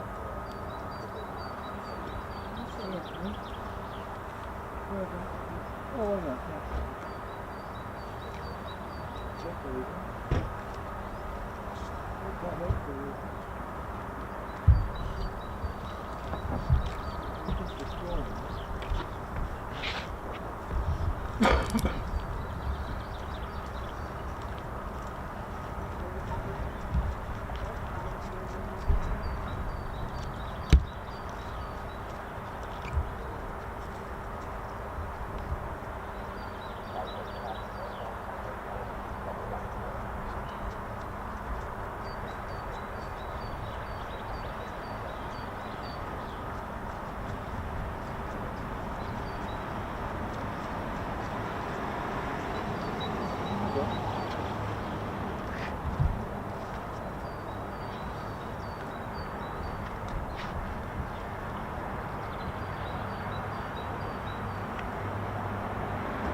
How we're doing, ladies, gents, and teddy bears. So just enjoying the weather here with a spot of tea.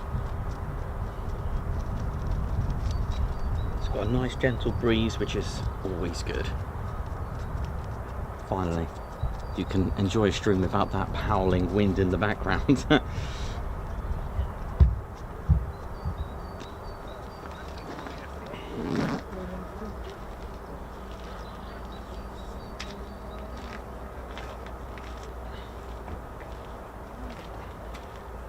So what you got there, mate? Ted's got the US Air Force flag as well. Ted's loving it today with his flags. Ted does have a lovely selection of flags. It's the flag of the United States Air Force.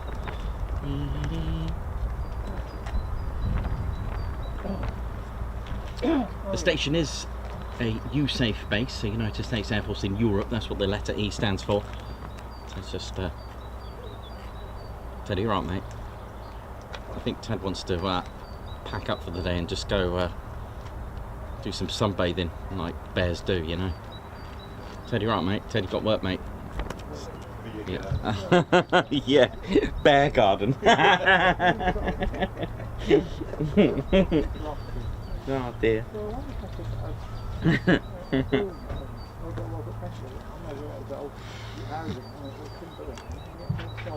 So of course, as it's VE day today, Ted's got his VE day flag, and Bobby, thank you very much for your super. Guards march to you. It's quite good. That's very stern, Ted. Very good. The Battle Purple, thanks a lot for the super. BBMF and Dragon 01, congratulations on getting their PDAs. They have indeed successfully achieved their PDAs, the Typhoon Display Team and the Battle of Britain Memorial Flight. Margot, thanks a lot for the super. Guards March, EP65 with 9 months membership. Great being here. Don't understand my posh membership though. Well, I'll tell you what, we'll have to get Wingy for that. Wingy will tell you what do we breathe in. In fact, I could just get Wingy to do that in a bit. What do we breathe in? Yeah, that's right, air. And what usually grows on people's heads? That's right, hair. And then where do the lions live together? They live in a lair. So if you say those 3 words, it is impossible not to sound posh. Everyone's thinking about it. Hello. Part of the Posh Officers Club. That's how you do it. Mike Weaver, thank you very much for 30 months membership. Keep up the great work, Nikos and Ted. EP65, high five, Paul Pump. Thank you very much for gifting 5 Ted Coningsby memberships. Guards March. Blame Techie celebrating 2 years of Ted Coningsby membership. Congrats on 130k with 50k the day I joined. Wow, that's awesome. Also, we've got Chorley Pete, who's down there chilling. Thanks a lot for the super breakfast and the tea. Guards March to you, who's here live and live. Stephen Ross with 33 months membership. Congrats on 130k. Great to have been part of the journey. I remember Nikos's emotion at the 20k milestone. Goodness me. Wow, where has that gone? Looking forward to summer streams. Yeah, me too. Yeah, me too. Charlie Bravo 04 celebrating 3 years membership. 3 whole years. Carlos with 5 months membership. Not quite 36. However, only 31 months to go. Very good. It's a good way of seeing it. Matt Crossan, thank you very much for the super. Have a brew TCS. Great as always. Will do. Paul L with 10 months membership. What's the grey coming off the wings when they turn? So that's when they turn. Do you mean the contrails from the wings? That condensation? Is that what you mean? The grey? The ribbons, well, we call them ribbons, but they're technically condensation trails, which basically create ribbons. You can get them from all sorts, but you can get them from the wings, which is basically pressure change at basically creating these water vapor from the wings, basically. Is it time for another diagram?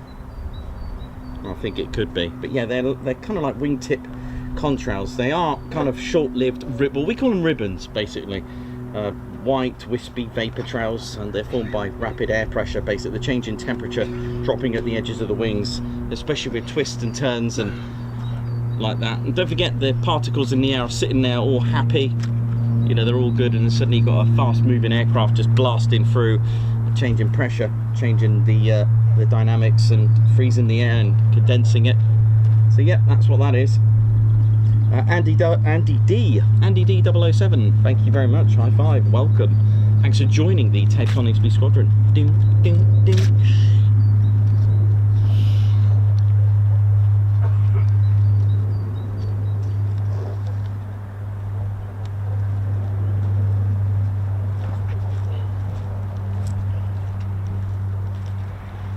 That's the catwalk. I don't think we've actually seen many aircraft use the catwalk for a long time due to the runway in use, but there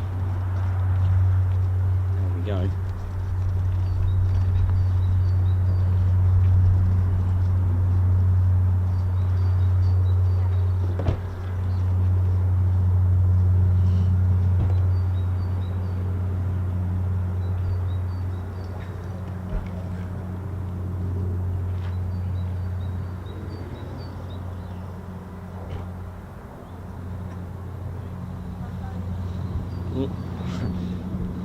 Someone's asking for Ted's age in bare years, but he was discovered by us in 2019, but came into my possession in 2020. For those that are interested, he started life as a car mascot. That was his role at the time. And then that very day at Coningsby, and I was just driving to Woodhall Spa, I was doing some work as the weddings were okay to, you know, they were back after COVID. That was in 2021. So Ted spent earlier sort of career as being a car mascot, having a video next to a waterfall and this and that. Wasn't really a military bear until that one day, 2021, driving to work, the lights came on. That very video is the first video on our YouTube channel. You have to go back a long way. That video that I did, the lights came on, and I only discovered Coningsby, you know, early that year. I didn't actually know what it was, so I actually thought the triangular planes were Mirage 2000 and thought the Tornado was still flying about. I mean, you're talking about a person that thought the Red Arrows just turn up, get in a plane and start doing all this stuff now and again. I had no idea of what actually goes on, and I thought anyone that was in the RAF were all pilots. There was no ground crew in my head, nothing. So that's how far I've come with Ted, and the rest is history. So you got to, I know, right? Pretty crazy. But that's how much you can learn in a few years.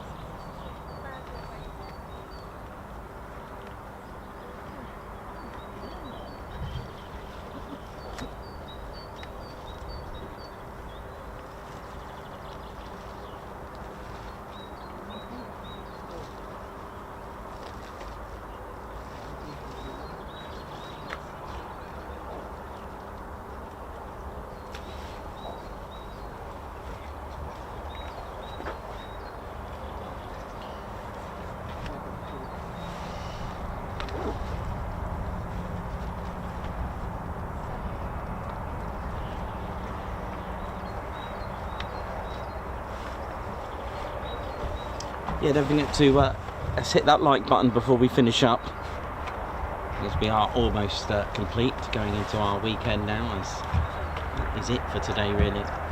And yeah, welcome to the show. I hope you enjoyed that. One day I will yeah, so actually these are available to purchase on our Ted Coningsby website. You got little Ted there, and on the back is Ted's call sign. There we go, all good.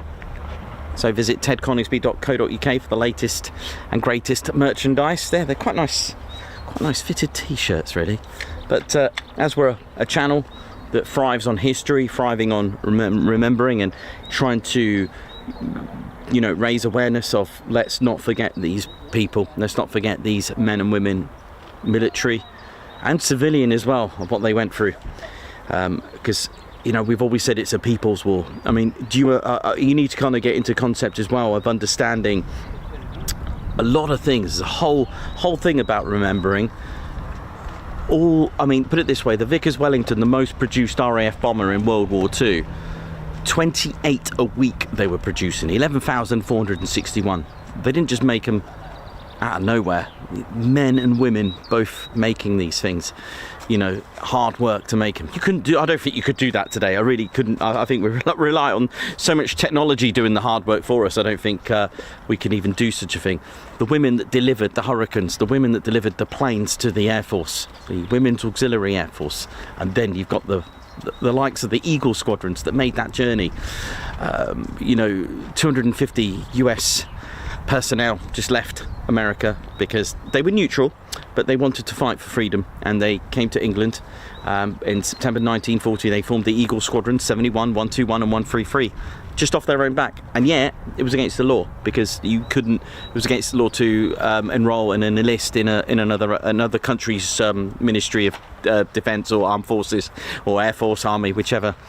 And then this, you know, the history that we talk about goes back, of course, because this represents the First World War, the Great War. All the stories that we tell, all the lost airfields.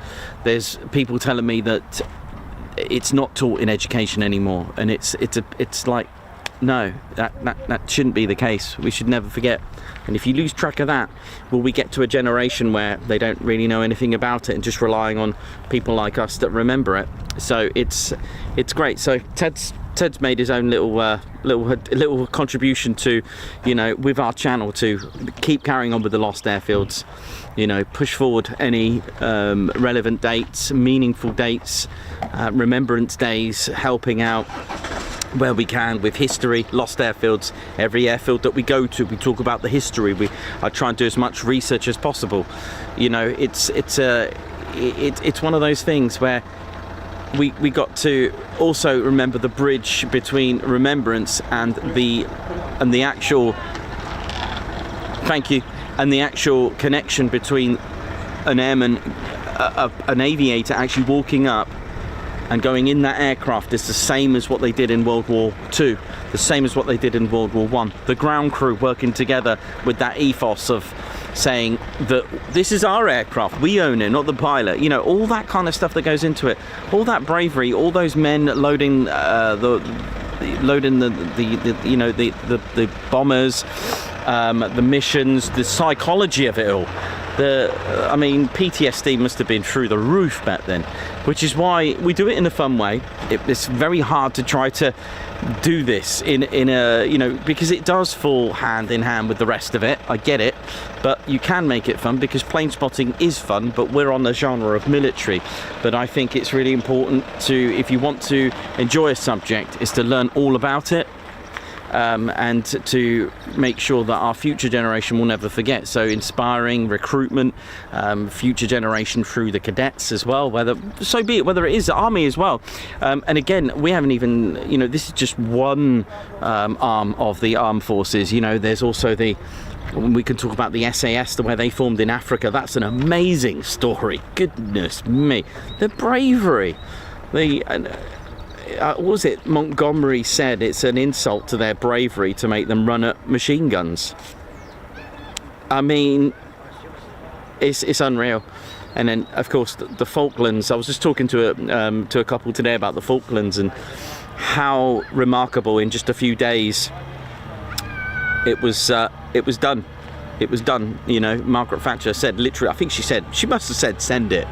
Anyway, but that's, yeah.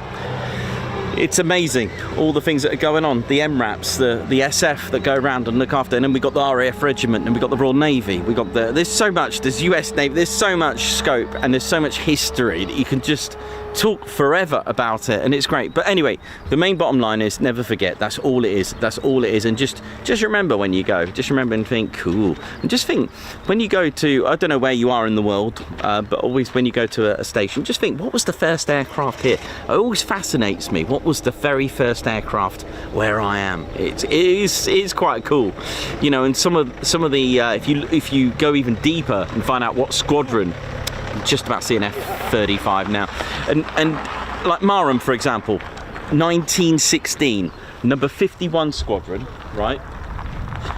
51 squadron are still flying today. And what do they fly today? Well, they went from biplane, like a 160 horsepower engine, to the CFM Internationals on the rivet joint. That's what they fly today, and they're still flying today. 51 squadron. It's amazing. Coningsby 106 squadron, Handley Page Hamden, arrived 1941, 23rd of Feb, and yet sadly that was disbanded. I actually don't know when they disbanded, but that's another thing to remember.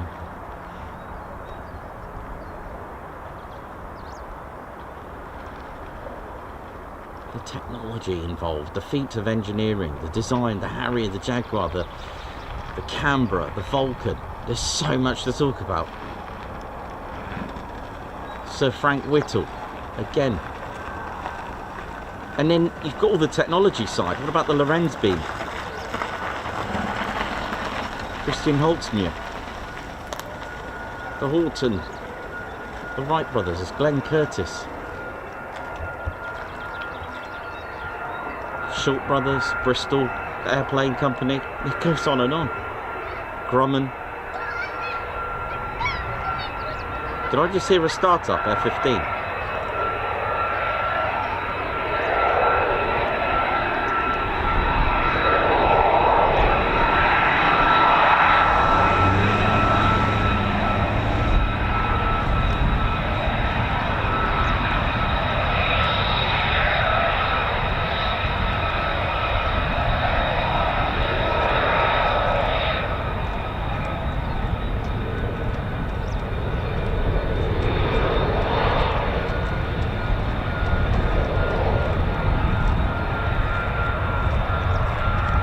I heard an F-15 start up then.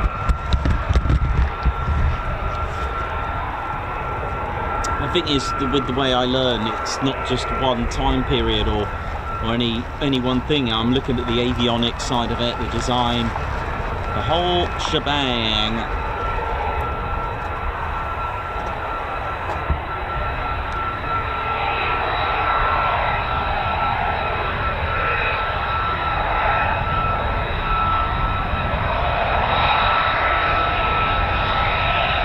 You know, I'll tell you in a second. You know, as cringe as it is for me to say this, and a little bit, you know, embarrassing in some ways, but I didn't know. I had no idea what the regiment was. I had no idea that that was part of an air force. You know, for me, I was just one of these people that associated just the flying elements of an air force and never thought about the SF. But that's the way you learn, and you learn from it. You learn and you carry on, and then you learn one thing. I mean, the Air Force is just one massive family. The chef, the RAF cookery. It goes on. It goes on and on and on. I thought I had an F-15 start up now, but I don't think so.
Someone's asking about how do they follow their lines and turn. It's a very good question, but they actually use a reference point. So smaller aircraft is not so bad, but larger aircraft positioning is done by using a reference point to ensure that the line is beneath them at all times.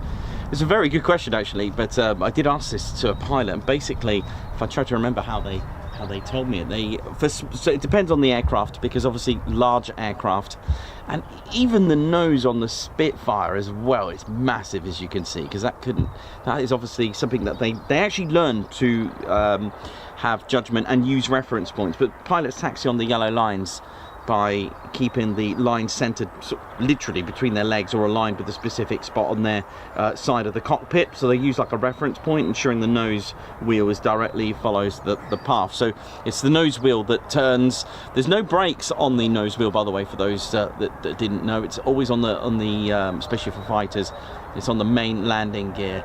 And other aircraft as well that have a front nose wheel, so even big airliners, the front nose wheel doesn't have brakes. It's the main landing gear, if I remember correctly.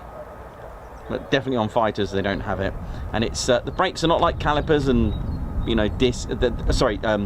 calipers or like drums there, or pads even. They're actual carbon discs. There you get stator ones and rotating ones, and they basically compress together and halt the aircraft, make it stop. And so going back, the positioning is quite important, but for small aircraft the pilot keeps the line centered so they can clearly see the line in front of them, but when it comes to turning they'll keep like a reference point, and the line centered under the seat. So larger aircraft, a little bit different, pilot uses a specific reference point to ensure the line is beneath them, usually slightly to the side of the center as well. Steering, use a tiller, a small steering wheel, or using their feet, the rudder as well. Depends. I mean, I'm kind of being a bit what's the word? Not neutral, universal about it, because obviously they can use the rudder with their feet to turn.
Right, well there we go, ladies and steady bears. I hope you enjoyed that. It's now time to go into our weekend. The F-35 still growling there, grumbling. And why not?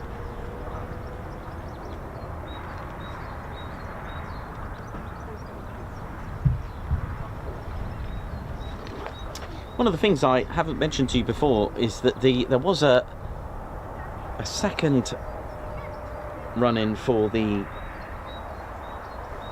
F-35's engine. It was going to be a GE Rolls-Royce engine.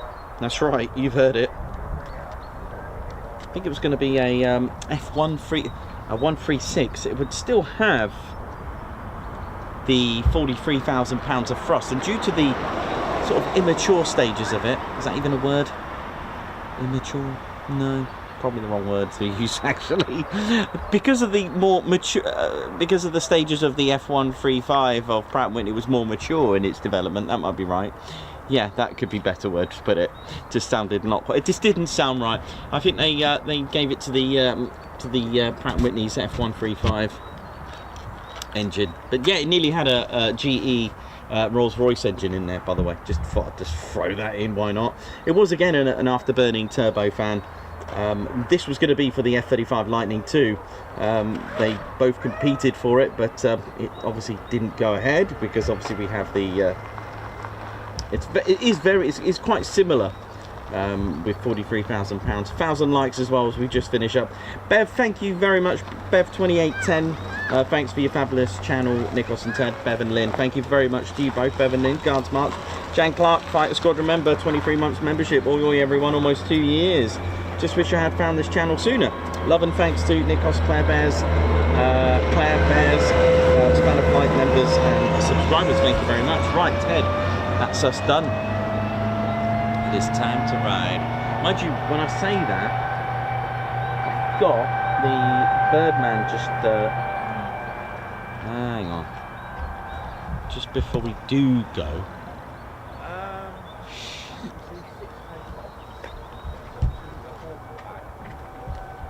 Oh, the Phoenix mobile today is this one, this little Ford Fiesta ST van.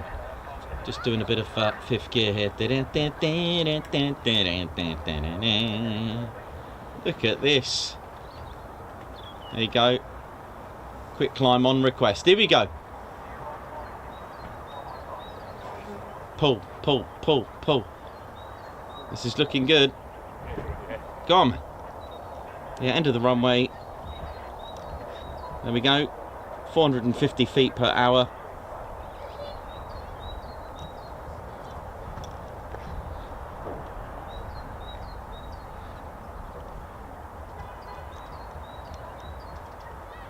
Doom, doom, doom.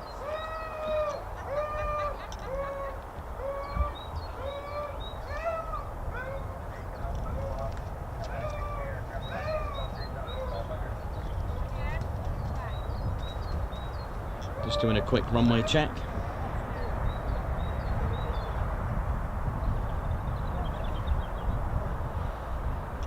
Right, that's us done then. Lady Shanta Teddy Bears, thank you very much. I think we're good. Actually, there's a bit of runway check going on. I wonder if that C-17's going out. Hang on.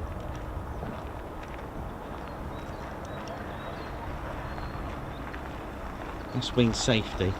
It could be for the C-17 for later. Who knows? We will never know. We shall never know.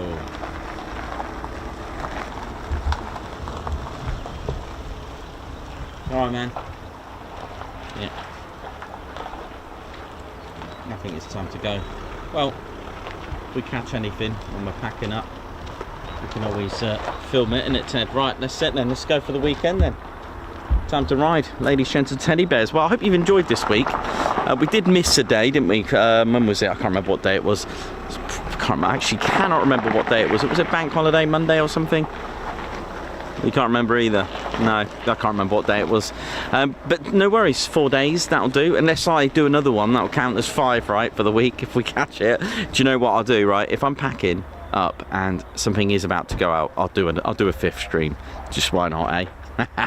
Nah, it's time to go for the weekend. Sushi is calling for Ted. He can't wait for his salmon. I know, Ted. Calm down, mate. Right, I hope you enjoyed this week. It's been a good laugh. It's been good fun, and hope you all have a superb weekend. 48 Fighter Wing, thank you for what you do, and of course all our members and viewers, thank you so much for this week. It's been absolutely incredible, and I hope you've all enjoyed it. So it's time to go for the weekend, Ted. Right, my name's Nikos. I've been your cameraman, historian and commentator. This is Squadron Leader Ted Coningsby, and you've been watching the Ted Coningsby channel live here at RAF Lakenheath. So, just before I say for the last time for today, it is Doug Ross gifted a Ted Coningsby membership. Guards march in the nick of time. So well done, Doug Ross. Thank you very much for ending it like that. Hey, listen, just actually before I go, just one more thing. If you haven't done so already, make sure you have a look at supporting the channel through our Ted Coningsby membership. You know, I do have some servicing and MOT to get this roadworthy and legal, and fuel isn't cheap, as we all know. To keep us running, keep the stream, keeping the dream, do think about supporting the channel through Ted Coningsby membership. So I'm going to put in a little video so you can have a look how it supports us and how it helps. So it means a lot as well. We do give you something back. You get members only videos, discount on our merchandise, a private Discord server just for members. There's also members only live streams and other fun posts and photos, 3 levels of membership to suit everyone. So do help out, and Doug Ross there just gifted out a membership. So if you are and have been gifted a membership, please don't just cancel it straight away. Do think about continuing it, because it does help the stream, keeping the dream. And that will do, Ted. Hit the button for our potential members of the future to come and join us, and it is from only $1.99 a month. Come and join us. See ya. Hey, we didn't have a car alarm go off today. People are learning it's not Peterborough here. Oh, here you go. Oh, I'm going back to Peterborough now.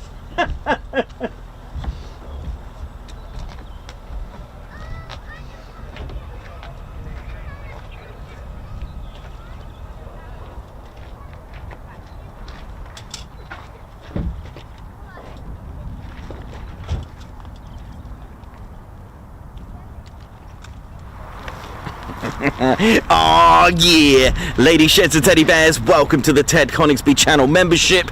I'm Nikos, I'm your cameraman and commentator. This is our squadron leader, Ted Coningsby. Just want to say a massive thank you to all our members. Guns up, and oh yeah. Take it away, Ted. Ladies, sheds and teddy bears, we want to say a massive thank you to all of our subscribers for getting us to where we are today. We have gone all over the country, from as far as Lossiemouth to Bryce Norton, and military areas such as air weapons ranges, low flying areas, heritage centres and special flights for TED 2. We cannot do this without your support, and your support will be rewarded. You can now join the Ted Coningsby Squadron and help fund the channel to get us around the country and provide us with the funds for equipment to bring you better content too. We have 3 levels of membership to suit everyone. With your membership, you'll get access to members only videos, photos, posts, unlock special Ted Coningsby YouTube emojis and loyalty badges, as well as being able to access our exclusive members only Discord server. All membership levels reward you with discounts to our online store. Our top level Fighter Squadron was inspired by many of our fans who supported the channel massively. This is more of a personal experience with me and Ted, giving you exclusive live streams and content from behind the scenes photos, special info and updates, as well as a free Ted Coningsby Fighter Squadron patch for joining. Whichever membership level suits you, we want to say a massive thank you for choosing to join the Ted Coningsby Squadron. Ah, yeah.